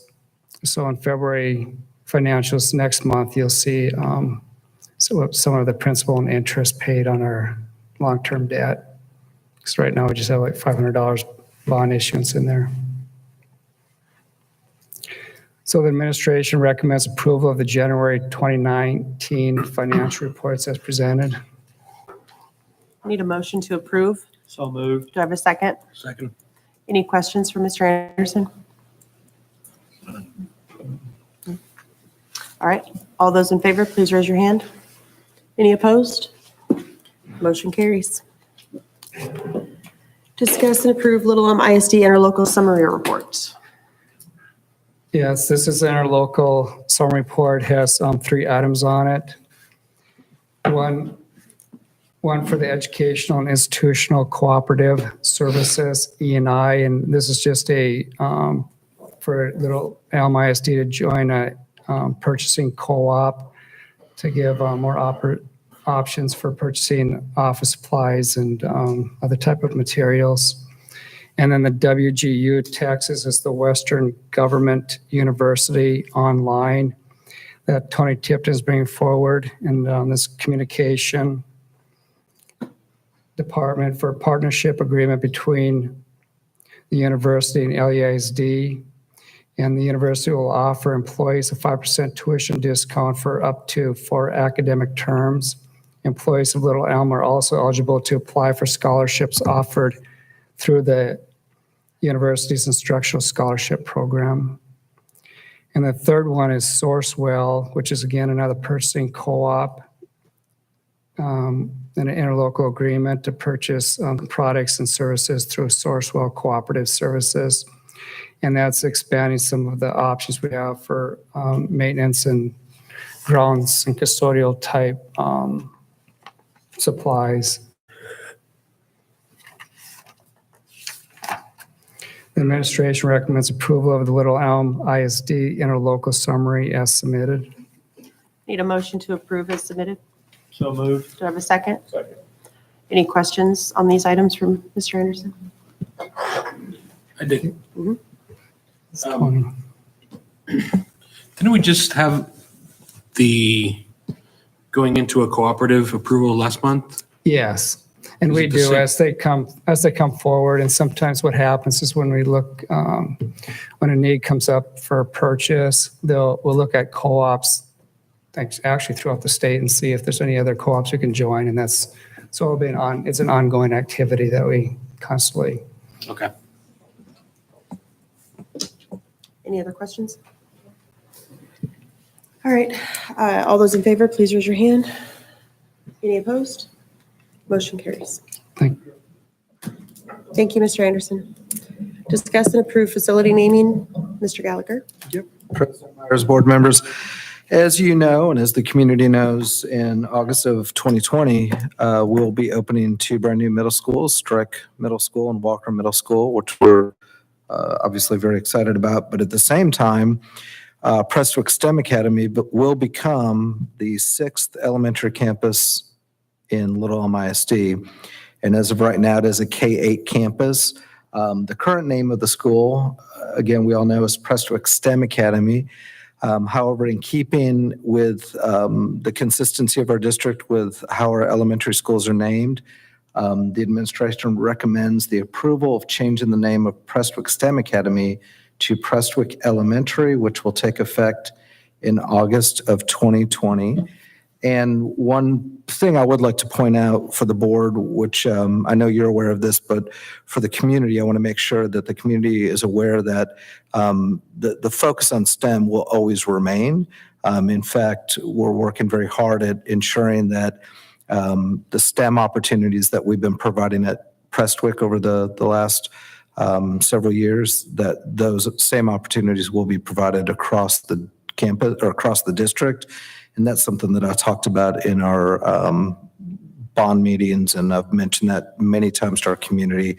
It's very important that no matter which zip code you live in, that we're going to provide great opportunities across the district.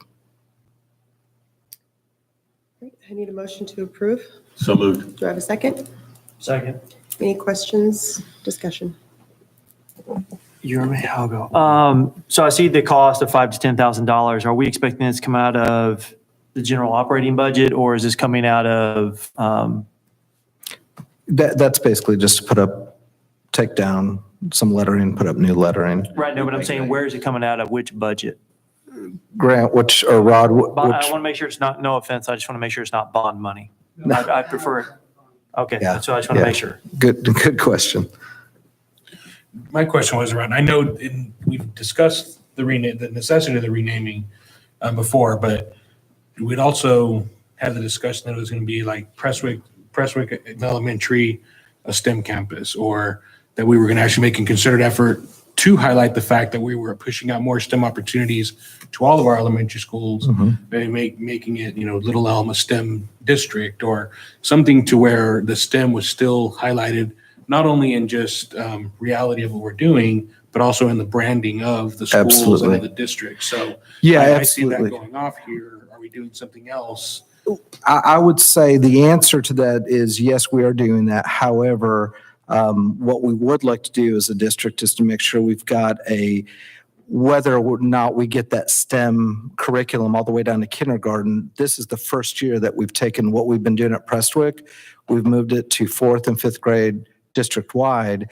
And that's a discussion I think we need to come back and discuss in more detail about what do we want to do as a board and as a district to highlight STEM district-wide. But I will tell you, what we're recommending is not to change the name of each of our elementary campuses to, if it's Prestwick STEM Elementary, we're not proposing to change it to every elementary be considered a STEM elementary. We can come back certainly and talk about putting something on the marquee, maybe a slogan for the district, but I think that would be a separate proposal. I mean, I understand that it would be separate because it would include more campuses or the district as a whole. But I think for that community, having that STEM is something that's very, Sure. It's become very much tied to the identity of the community and of the school. So I would almost rather table this till we have that larger discussion and figure out what we are doing and kind of transition them both at the same time. Because right now there's going to be a disconnect between agreeing to pull it off, and this isn't going to happen until 2020 anyway. So whether that's proved today or not, I think maybe tying it into the other discussion might be a good idea. And that's a decision the board would make. Yeah, I have a concern about, I get the understand the premise behind the elementary piece, I don't know how much input that community has had down there. And this could be stirring the pot a little bit. It is going to a K-5 campus. It'll be a traditional K-5 campus, I'm with just you. like Chavez, with you. just like Oak Point, Yeah. just like any K-5 campus. So the question is for the board is, do we want to name every elementary campus a STEM campus? Because we'll be offering the same STEM opportunities across the district. Which is kind of where I think we were headed with previous discussions that we had during the bond process when it was first, when the reality of taking that off the marquee was brought up. I mean, you remember the meetings, people, as soon as that was mentioned, it triggered a lot of people. Sure. But the discussion was because it was being pushed out and actually highlighting it more across the. And I think what we had talked about is coming back and putting almost like a district slogan, like an LAISD STEM-focused campus, something like that. But that wouldn't be the name of the school. So we're really proposing Prestwick to be Prestwick Elementary, just as all of our other elementaries are named Oak Point Elementary, Chavez Elementary. Yeah, I And guess I see that as more of a, so, I mean, we're renaming the school, obviously, to what it's going to be. It's an elementary campus. The STEM focus is something that I think is a different topic because it's a topic overall for the whole district. Yeah. We're not focusing STEM on one school anymore. It's across the board. So to me, that's something that we'll decide down the road when we're at that point to make that decision, because now it's equitable across. And this doesn't, and I want to clarify, this doesn't change the name of the school until August 2020. So you're not going to find next week it's going to be Prestwick STEM Academy until that school opens. And by that time, we will have determined as a district, how do we want to market that STEM, what we're doing in terms of the STEM curriculum. And again, that's just something I threw out, just putting like LASD, a STEM-focused campus, or a STEM-focused LASD campus. That's just something I threw out there. I think that's something that we'll want to put together a small group, come back to the board and present, because we're in agreement. I'm in agreement that when we're doing something good, because at the end of the day, it's what's happening inside the building. It's not the name on the building. It's really what's happening in the building. And we believe in it so much. I was about to say I believe in it so much, but we all believe in it so much that we've actually taken what's happening at Prestwick and expanded it. And we used Miss Gibson. We put together a committee involving some of their teachers. So the great things that are happening there actually now are starting to be spread across the district. Yeah, but another thing to think about also in how the branding works, it's also on how people search our district. I mean, I can't tell you how many calls I get from real estate agents, wanting me to talk to somebody that's even thinking of moving into the district that found the neighborhood even and the district because they did a search for STEM. But remember, So it won't change until August 2020. But by then, we will have determined what is that, I hate to say marketing, but what is that marketing? Marketing. So I mean, so it goes into the search engine optimizations, all those other things so we can maximize. And we want that, and But we want that for benefit the whole every. district, and that's yeah. just why I think that's the point of the conversation is what we've done and succeeded, we're expanding upon at other schools. And so Absolutely. therefore, that's why when somebody does Google or search that, we want it to bring up the whole district, not just one particular elementary. So I think that's the conversation we'll have down the road. Yep, absolutely. I'm concerned about this one, and I get it. And we're going to do this for all the campuses. We're going to roll out our STEM. My concern is to David's point, the identity in that community, and two, the rolling out of that information to that community down there. And I don't know how much it's been rolled out that, hey, this is going to change from STEM Prestwick STEM Academy to, Prestwick Elementary. I still don't get a sense that the people in that community how much are they aware? And David, you probably could. And what I would say probably- is if Yeah, a lot the of those board does discussions- want to have a discussion and keep the name Prestwick STEM Elementary, that's the board's decision. I just want to make sure the communication to the community, that everybody, that the people down there are aware that this name will change, and that they understand what the changes occurring. I think a lot of the discussions did happen during the bond process, because that's when the renaming was introduced. So I think for the majority of the people, at least the people that were there when the bond happened, a lot of them are going to be in the know. Of course, a lot of people have moved in since then, so they may not necessarily know. We haven't brought I it think back. the big questions that I had is, are they still going to focus on STEM? Right. And the answer is yes. So the identity of the building, again, it's the board's call. If you want to have the schools name different things, I will tell you, I'm of a belief that I do believe in equity, and that's why I'm pushing to have STEM at every campus. And I will say, and I'll just be honest, I think when you name a school something different, we're saying it's offering something different. And what's happened over the years is Prestwick has offered something different, but it's no longer an academy. It's a neighborhood school. Sure. And what I want to make sure we do is we are consistent district-wide, and we're providing the great instruction and the great curriculum that Prestwick has been providing its students. We should offer that at every campus, and I'm a firm believer in that. That's something that I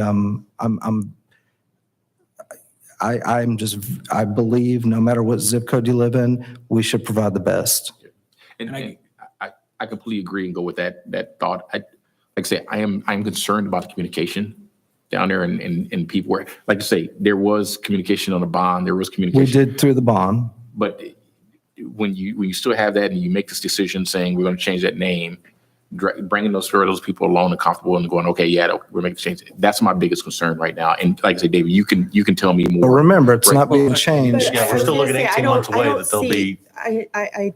I understand your point, but I don't see, it's not changing the function of the school. No, not at all. And it's Not at all. 18 months So- away. To No, me, I mean, it's, yeah. we're trying to make every campus equitable, so they're all the same. It's no longer, it never was, in my opinion, an academy. Yeah. I guess my point being is either wait to make this decision official till we do figure out what the branding is going to be for the district as a whole. Because I'm not saying we keep the school separate. Right. I believe we need to highlight the fact that we are pushing out to all the campuses Exactly. and trying out what did work or implementing what did work in the best practices And there that's, across the and district that's fine. to when we finally do it. If the Because it's board, going to be more palatable, I believe, if we roll out both. Say, hey, we're doing what we said, which is it's elementary just out of necessity, because that is the reality of what it is.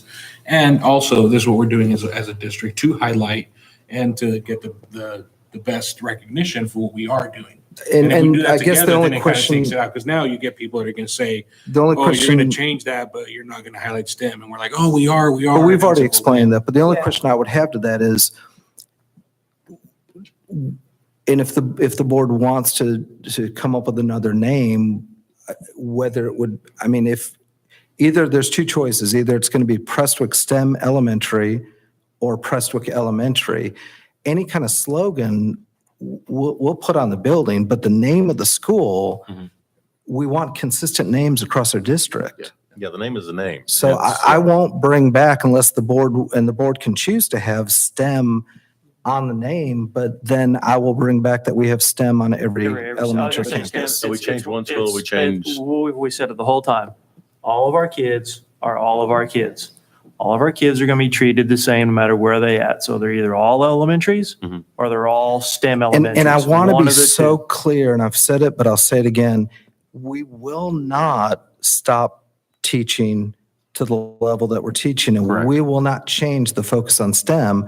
We're actually increasing it across the district. Well, I think what the concern is just communicating to the public before we make the vote. Yeah. Because if we do this before, if we say, yes, we've already voted that this is what it's going to change, but we're going to come up with the And marketing later. I agree with that. My only concern is if we wait and make the announcement 18 months from now, then we got to go back and re-educate the people that moved in the last 18 months. Well, no, but what I'm saying So is, it's, I mean, it's a never ending cycle. No, I don't think It's either decision made or decision not made. I don't think it's 18 months. I just think that the communication just. if we say, So can I ask, and I will tell you, I can go back to, we were talking about videos earlier. I have many times where I put it out there, it was going to be an elementary, it would be Prestwick Elementary. We would keep the focus on STEM. I guess the question is, are you going to go to the community and get input on the name of that school? And if you are, then if it comes back to Prestwick STEM Elementary, is that what the board is going to choose to do? And if it is, we're going to do that at every campus. No, that's not what I was saying. I was saying, because I mean, if you were to ask them, do you want to give us that they're going to overwhelmingly say yes. I mean, that is what they're going to want out of the community. I do agree. We need to be consistent with what we're calling elementary, all of our elementary schools. To me, it was just linking, what are we going to do with the branding for all the elementary schools and of the district closer to this? Well, and I mean, we can. I still see them as two separate issues. And Yeah, I really they are. think They are. we They need are, to. it's just timing. It's Well, just of the but I don't really see a timing issue either. I see we're renaming exactly what was discussed during the bond. It's an elementary school. It's going to be a K through 5. With a This- focus on STEM. Right. This the- is the a STEM previous is- conversation we've right, already the had. STEM is still there, and whether we add, whatever jargon or language we're going to add, at some point, right, at some point in time in the future, it's not going to change the fact that STEM is going across the district in all schools. Yes. We've already put a ton of It's already money there. towards it, a ton of focus towards it in 4th and 5th. That's not going away. I don't think there can be an argument that you're not going to do something at this point. And I do believe we're probably going to put something, I imagine it will be on the marquee, something showing district-wide, we're now focused district-wide on STEM opportunities. So it's less about the name on the building, more about what happens in the building, but more about marketing what we're doing as a district. And to me, that's what's most important. And I will tell you, not to toot our own horn, but I'm going to. I think we've done a better job of marketing opportunities that we've provided in the last 2 years that we have in the last probably decade combined. So I do want to, and I'm going to say this to the Prestwick community, I want to assure them that our expectations, they don't change about what happens in the building. But what we've done there, we're now replicating district-wide. So, and I think one of you mentioned, when you talk about marketing, you want people to look at, if they Google STEM, LAISD comes up. And that's what we're focused on. Like I say, I flip-flop this. I go back and forth. And I'm really careful about that communication with that community down there. Just as I am with Frisco Lakes and all those things. It's just, Communication needs to be the same regardless of the community. I would agree with it that. is. But But we're putting more concern to that than we are the rest of the entire Different district. communication than the other. I'm not saying that there's different communication. I'm saying if that school is down there and that. Right, that community, but it goes back to what we're saying. All of our kids are all of our kids. Which is All the schools are all of our schools. They all need to be named the same. There's not one priority over the other. They're all getting STEM taught at all of them. Now, we've replicated it. I agree with Melissa. This is two totally different topics. This is naming the school and how we market it. Yeah. We're naming the school the way we've named the other 5 elementaries. XYZ Elementary. And how we choose to market the STEM piece of it district-wide, because that's what we're doing district-wide, is a conversation for another date. So Because on the agenda is renaming the school. I get you. And I know there was a lot of contention about that school naming and going back and forth and the time they took to name that school. Right. And granted, I get it. We're going to be focusing across the district. STEM is our focus. And I completely understand that. I just feel like, and this is just me, and I could be completely wrong. I just feel like the communication of saying, okay, we are now changing the school name.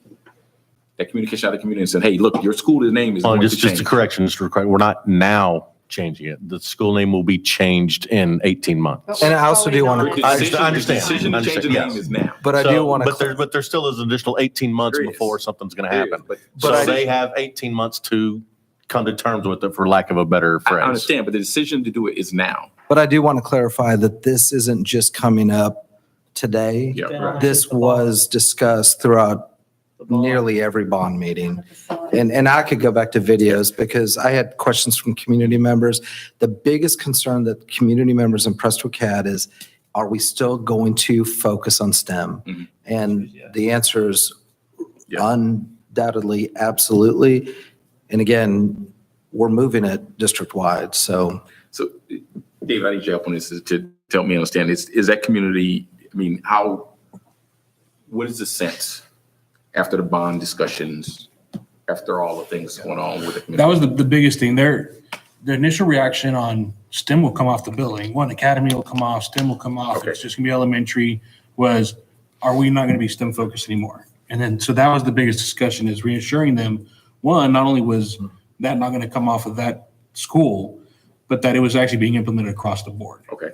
So they themselves wanted to assure that the campus wasn't gonna change. Okay. But through the discussion of, no, it's not that it's come off the campus. In fact, it's the opposite. We're actually expanding it. Yeah. They were happy with that. Okay. And my whole point isn't about, again, I think this is just going to codify what we've discussed, what needs to happen.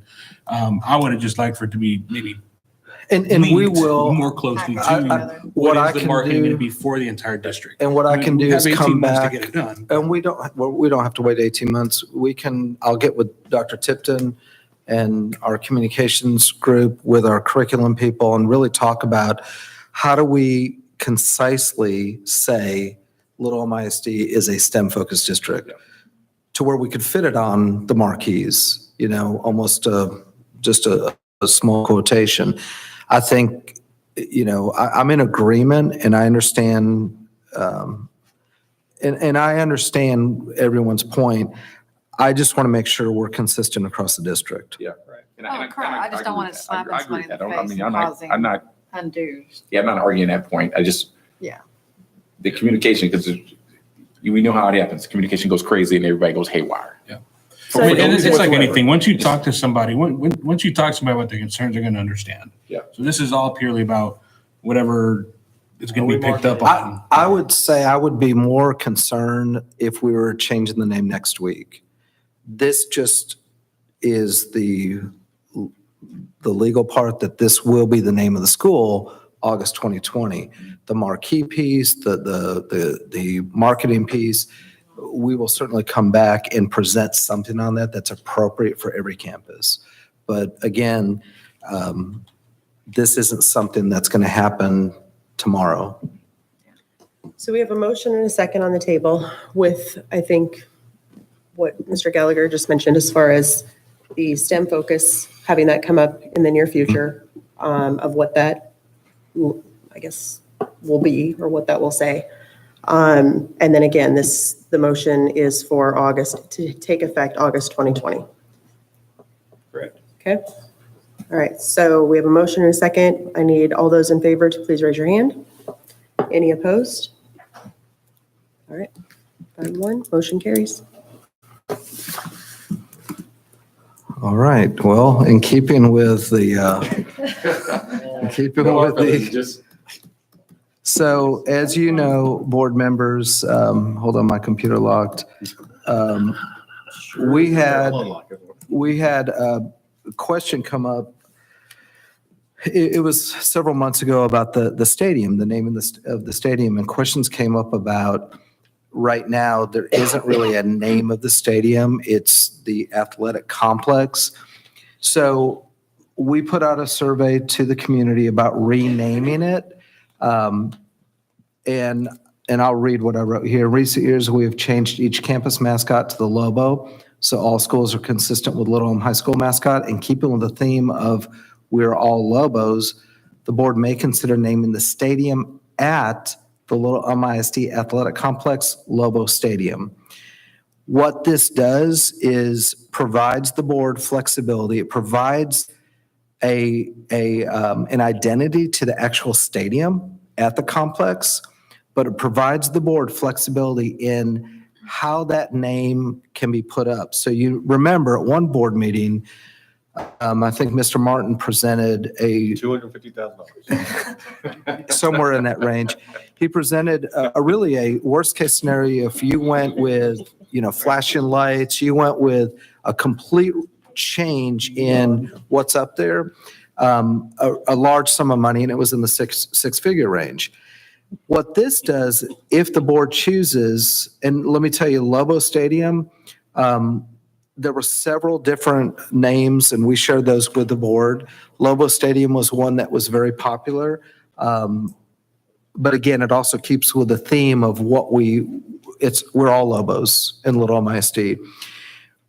it allows the flexibility to where the board could change the name of the stadium. We could actually leave the athletic complex. You could leave some of the wording up there. You leave the big LE up there. And you could have the option to, as you walk into the stadium, and I saw the other day, we still have an old logo up there. We still have the LE with the graduation cap on there. You could put the Welcome to Lobo Stadium there. You could fit it on the marquee outside on the street, just above where it says Little Elm ISD. So the cost actually could be very minimal. I think the more important thing is if the board wants to change it to Lobo Stadium, you certainly can vote on it. You can approve that without implicating the district a significant amount of resources to do so. So I'll read the recommendation. The administration recommends the approval of naming the stadium at Little Elm ISD Athletic Complex Lobo Stadium.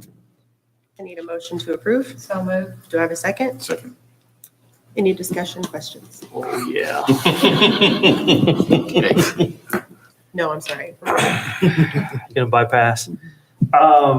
So if memory serves me correct, is there not currently an RFP out there for possible sponsoring of the stadium, such as, well, I won't say the three acronyms, XYZ. Whatchamacallit Stadium? Yeah, whatchamacallit Stadium at Little Elm Complex. In other words, trying to get a donor or a sponsor, because my understanding is there was an RFP right now. So my concern is that, one, we're voting to do something, and then we're going to turn around and wait. And again, after an RFP has been issued, we're waiting, and then we're going to change it again. Right. Grant, So- is there currently an RFP, or I believe we just changed?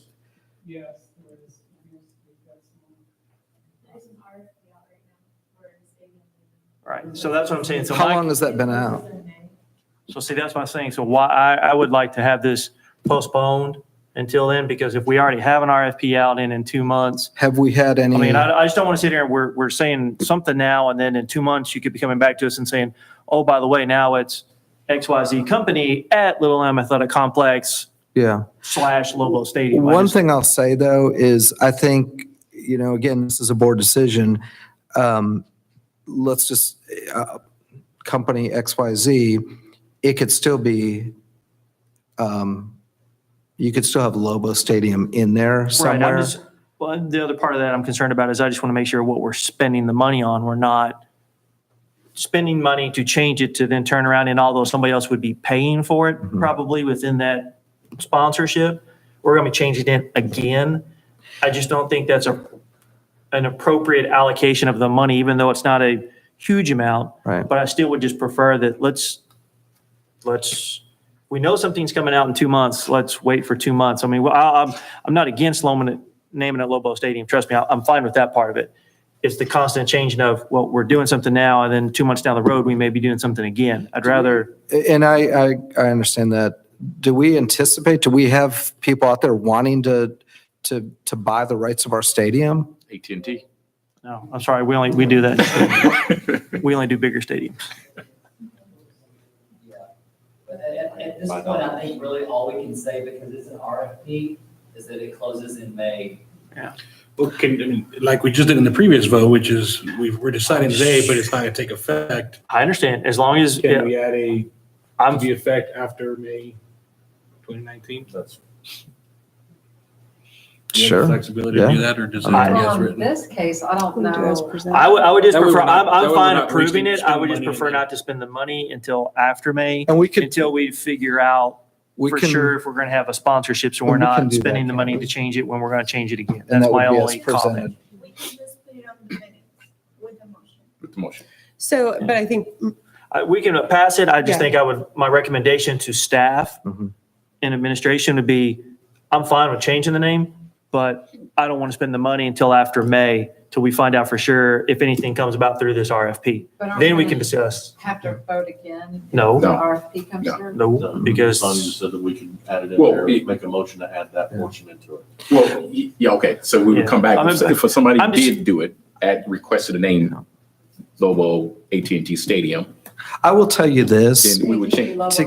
to to get sponsorship for the stadium, it's a significant amount of money that And I don't dispute it's that. open. I don't dispute just that. say I that. just would rather be precautionary in that measure to make sure that we don't spend money twice, bill wisely from the community perspective. Let's just wait till the RFP closes.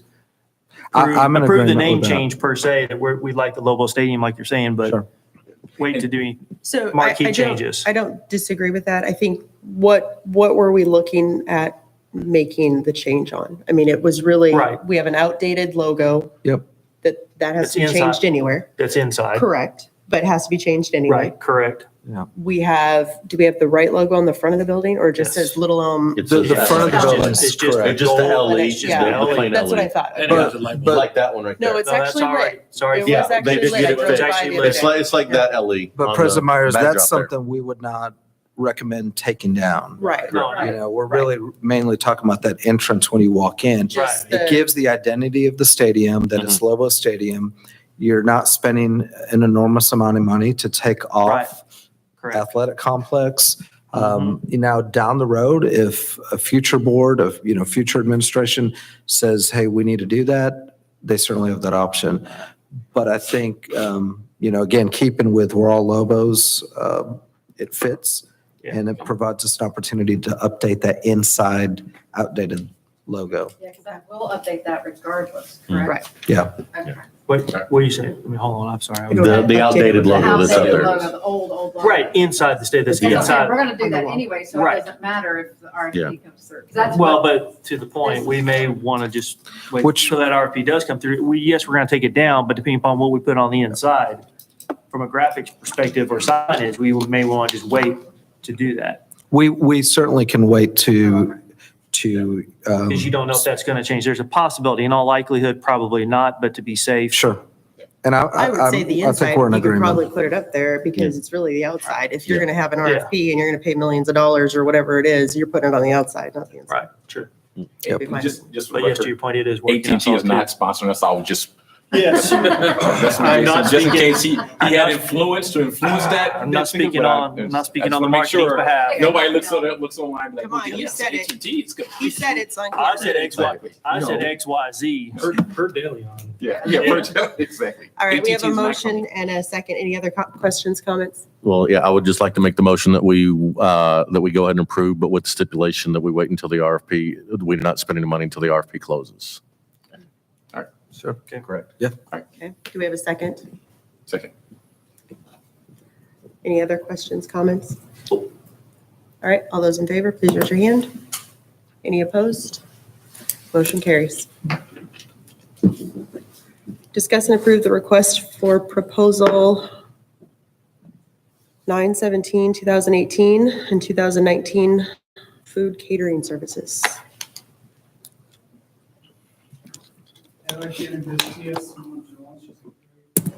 Addition to our team in the finance office, and she's our purchasing coordinator, and she graduated from Central Oklahoma, Central Oklahoma. University of Central, and she's working also on her master's degree in purchasing and contract management. Yeah. All right. Good job, Grant. How long did you practice that, Grant? Go, Grant. Thank you for allowing me to be here this evening to discuss the action item for the RFP for food catering services. The process for this request for proposal is anticipated to provide the district with an approved list of vendors offering catering services at a fiscally responsible cost. Food catering services can include but are not limited to baked goods such as donuts, muffins, pastries, platters, trays, buffet-style foods, pizzas, just to name a few things. Each individual school or department will place orders using an approved purchase order, and services are to be provided as an as-needed basis. Our initial food catering services bid, RFP number 2018-17-09, closed the end of last year. However, there were not enough responses to consider an award. When issuing RFP number 2019-002, it was decided that an open RFP would be the most beneficial for the district. This RFP is an open service contract and is in effect until June 25, 2024. With this RFP remaining open, the intent of this proposal process is to add additional vendors as they become available and submit offers, with an award being made on a monthly basis after board approval. This month, we have 8 responses to this proposal. Moving forward, a list of vendors for this RFP will be submitted for board approval on a monthly basis or as needed by the district. The administration recommends the board approval of the list of food catering service vendors dated March 25th, 2019, and as submitted. Need a motion to approve as submitted? Madam President, we don't have a list. You know, We don't have the separate cover. I have it right I here. saw it in the. I just see it in the board. No. I missed it. That's okay. That's, okay. Thank you. What was I looking at then? Thank you. Madam President, we have a list. I need a motion to approve. Do Hey, Rudy's almost for it. So moved. I have a second? Second. Any questions? Where's Hula Hut on this bad boy? And President Myers, can I just make a comment? We will go ahead and get this uploaded in Board Book tomorrow, so that way community members can have access to it. Thank you. Mr. Olson? Motion, please, as Presented. So moved. Do I have a second? Second. Discussion, question. Question? Yes. Mr. Olson? I'll go down the daily. I'll go from left to right. Okay. So just make sure I understand this, for the catering services within the school, if we need to go out to get, I don't know, some meals or lunches, will we use these individuals only, or we have the option, teachers have options to cater from other locations as well? Or how does, I'm not sure I understand how this works. So as of right now, starting today, once it's approved, these will be the only approved vendor list for the staff to have food catering services. Okay. Now, we do have interlocal agreements or purchasing co-ops that we can piggyback off of, like just for instance, Frisco ISD, since they're on the EPC&T contract, we can use their approved awarded vendors until our list gets bigger per month. So I think because this was the first month, we didn't have a lot of responses, but I think as we continue on, there'll be more. But this is only for district funds being used. Right. If Right. if teachers get together and throw their own party and pay for it themselves, they can go to whoever they want. Right. Yes. Okay. And we're expecting, you're just going to come back when the list expands. So when you have 1 or 2 or 3 more to add on, that's when you'll come back. Or on unforeseen circumstances, somebody drops off, I guess you would come back and say, this one's been removed, these 2 have been added, and we'll just continue to grow the list, Yes. correct? So Perfect. I plan on every month just adding to that list, and I'll say on there it says this is awarded March 23rd or March 25th. So next month it'll be awarded April 15th, and then I'll have that list of vendors there. So these are the ones that actually we sent we sent a request out Responded. and they responded back. Yes. Any other quick question? Yeah, so I was gonna say, so this will come back to us each month then, or as stuff gets added? Yes. 'Cause I'm just thinking, like, I know at the campus I go to, there's a coffee with the principal, and she often serves donuts. So I don't see the local donut joint on here. Yeah. So that's probably gonna hit a lot of people. Little things like that are probably Yes. people And like, we oh, made- darn, I should have sent that list. Yeah, and we've made it known, but I think once they see that we actually have an approved awarded vendor list, they'll start responding more and start submitting those bids. So I don't think Giving it'll them be a kind an of a issue. grace period for the month Well, or two, or are you I gonna mean, say, sorry, no it reimbursement? closes in June of 2024, so they have whenever, just to make it to the board meeting and to be approved by then. It has to be before the board meeting, but we can also, as that on an as needed basis. So if something needs to happen in between board meetings, we can try, if that's okay with you guys. So RFP closes in June of 2024. So, okay, so After the middle schools and after the schools are named. so so Sorry. Go ahead. I'm sorry. here's my thought process. It's getting late. It's getting When it's food, I'm going to be honest on food. When we're doing catering, really, Daniel, I would like you to just say yay or nay.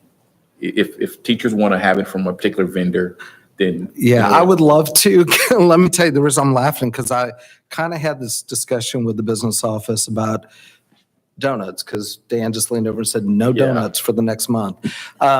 What this is doing, and Simone, you can jump in, the legal part of it, it's really keeping us legal. Simone, do you want to kind of just, I know you'll, Yeah, just so. very briefly, talk about the legality of why we do So this. pretty much we were starting to spend a little bit too much on food catering services without putting a bid out. And so we were getting to the point where it was starting to become over 50,000 in aggregate for the year. And so in legal terms, once it hits 50,000 in that aggregate for that year, you have to go out for bid. So that's pretty much what we're doing, just trying to keep it legal, pretty much. So. But now that the bid's open, correct me if I'm wrong, we don't have to have it presented every time. It can be on consent agenda because we'll have it, correct? Yes, so yes. So that way. That's what I'm saying. So yeah, Thank you. we'll continue Good. add on it to be in consent every month. Question, can we add to this list versus them having to submit, or I mean, do we have Well, to they do- need to fill the paperwork out. That goes to legality. That goes to legality. Tell them to go fill. And we've been, can I tell you, I don't know if you mentioned this, but we've actually been going to people that we use and giving them the paperwork, inviting them to fill it out because we want to keep doing business with them. So, Or this along with a limit or something. The reason being, I don't, this is good. I just don't want to limit you and the staff going out and be like, hey, we're going to do donuts for everybody today. Well, you said That's you could fine. use Frisco's in the meantime, right? Yeah, we still have something. Yeah, But or I mean, any- even or with any little school M, not even Frisco, district. just a little M. I want. it really is just because, again, we're using public funds. Mm-hmm. We want to make sure that we're following the law the way it's written. And I want to be careful, we're as a district, we're not spending $50,000 on donuts. But again, I think it is good practice though. And I think allowing this RFP to remain open for 5 years, I think that's going to help us as well because I wouldn't, for lack of better words, it's not a lenient bid, but it has that room for, hey, come fill this bid out and get awarded and we can use you type of things. That way we're still using those local vendors that we've been using for years. Because I just want to make sure that if you guys have donuts for high school or something, you don't have to go through the bid process to get donuts, right? Everybody's like, okay, just go get the donuts. If we're using school district funds, we want to follow the process. Okay. Right. All right. It's just. We've talked a lot about donuts. I have a feeling that people are thinking we're just eating donuts all the time. Breakfast time, isn't it? Any other questions? All right, we have a motion and a second. All those in favor, please raise your hand. Any opposed? Motion carries. Thank you. Sorry for keeping you so late. Thank you, Simone. Donuts is a very important topic. Tell them to put you at the beginning of the list next time. We're going to table this item. Table of consent agenda. One more to go, man. Come All on. right, next item, discuss and approve LEISD Board of Trustees social media guidelines. So the LAISD Board of Trustees have developed a social media guideline that we would like to include in the board operating procedures. No financial impact, obviously, to this. It is a guideline. I know many of you have seen and read the multiple versions that have been made available. I think originally we had a board member's review or copy of what they put together, and we went ahead and went down the path of legal, having a lawyer look at it and maybe made it so much worse with all the legal jargon. So we did have another revision, which is the one that's in board book that you've all had a chance to review. So I think the goal of this, and then I'll open it up for questions as well as the motion in second. Really, it's just to remind board members that we serve as representatives. We are elected officials, that we want to be good role models and to carry ourselves, which I feel that we do as a board, carry ourselves to a high level. We expect a lot of each other, and the district has employees that expect a lot from us. That we want to avoid, I think social media is the biggest avenue, but it can be, seeing someone in a restaurant and having confrontation. We want to avoid any type of, I guess, issue or combative nature or confrontation with the public, and really carry ourselves in in a higher standard, if you will. So that's really the purpose of this. I'm hoping that you've all had a chance to read through it. I didn't really see any additional changes, but again, this is a guideline that we would like everyone to follow. And if there are some amendments, we can always come back, just like any other guideline in the board operating procedure that we can come back and change if we all agree to it. So with that, I need a motion to approve as submitted. So moved. Do I have a second? Second. Any comments, questions? You know, my first comment is I do appreciate the effort on Mr. Olson's part and on President Meyer's part for basically coming together and working together on this to get it. I do appreciate the net result here. I think this comes down to basically just common sense, which, you know, ultimately that's, I think, what the initial idea was on it. I was definitely in Mr. Olson's camp at the beginning. After being at one of the conventions and sitting down and listening to some of the law firms talk about this. And it was literally skies falling is the way they were presenting it. So I do understand the need to draft it. But as I said, I do appreciate you guys coming together and working this out. I think this is a very common sense approach that really doesn't put any restrictions on any of us that are not anything more than that. So thank you very much. That's what I'd say. Any other questions, comments? Yeah, I would just like to, say thanks to staff and everyone for putting their input into this, because we do need to all buy into it, though we all, like Ms. Meyer said, we're all at a high level at this. But I think this is a way also to, not only for us, but for other entities that we work with to use this as a guideline, hopefully for them to implement something themselves, to hold, just like we do. We hold staff and administration accountable for what they do. This is a way for them to kind of hold staff and administration of other entities accountable for what they say and what they do, so that we can all work together, because it is a symbiotic relationship. All the towns we work with and the school district, we all benefit when we all work together. And if we're not working together, then all we're doing is hurting each other. And this, to me, is just a way to make sure we all understand that we're going to take the high road. We're going to have a higher standard, ethical, presence on social media to keep everything in a positive manner and moving in the right direction. And that's the reason why I really wanted to get this in, as soon as possible. So I appreciate everybody, reading through this, and we can get this on the books tonight, hopefully. Any other questions, concerns? My morning tweet storm. I said they go with the morning tweet storm. I tweet in the morning every morning about the district. Stay off Twitter all day long. I do every morning. All right, we have a motion and a second. All those in favor, please raise your hand. Any opposed? Motion carries. Consent agenda, any items that anybody wants to pull? Sure. I would stab you with my pen. All right, I need a motion to approve as submitted. Do I have a second? Second. All those in favor, please raise your hand. Under duress. Question. Any case, don't worry about it. I had a question. Don't worry about it. Motion approved. I just want to. Your question, Mr. English? Yeah, well, I was looking for the updates, I read through the thing, but I didn't see what the language was going to be. They were changing. For TASB? Yeah. That's why I said, do you want to pull anything? No, it's okay. It's okay. Sorry. It's good. All the TASB stuff? All I'm asking, You weren't clear all I'm about asking is request just, to pull. all I'm asking is just, when you send updates, I just want to know what the language looks like. I believe it's in board book.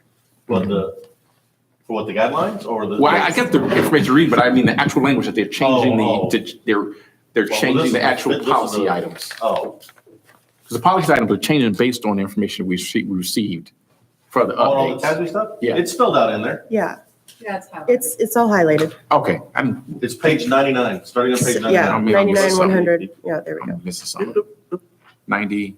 And then go to 101 and it shows where the revisions are. A little bit more. So I see the whole, that's right here. This is all this I right know, here. but whoa. Go to 101, Yeah. 2 more pages.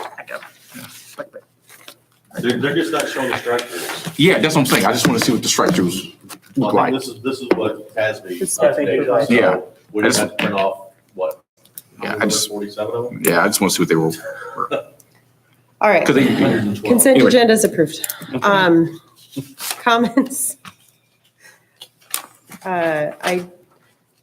I guess the only comment I was going to ask was, did we schedule the workshop? Yes. We did. Yeah, we- Okay. April 3rd. Okay. That's- April 3rd, we have a board workshop, and it is to discuss the curriculum audit. Okay. So Cindy, Dr. Mick, I'm sorry. April 3rd is the board workshop for the curriculum audit, beginning for the board members at 6 PM. April 3rd. April 3rd, yeah. April 3rd. And we have Jeffrey Thunberg, who's the lead auditor, flying in from Ohio, I believe.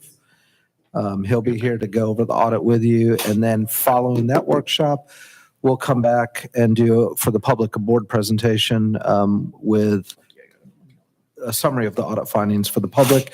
We'll also post it on the website so the community can see that. And then we'll have an action plan following that. I'm sorry? Oh, for them to preview, sure. All right. So we will go ahead and give you a copy of the audit tonight so you can start previewing it before the workshop. Thank you.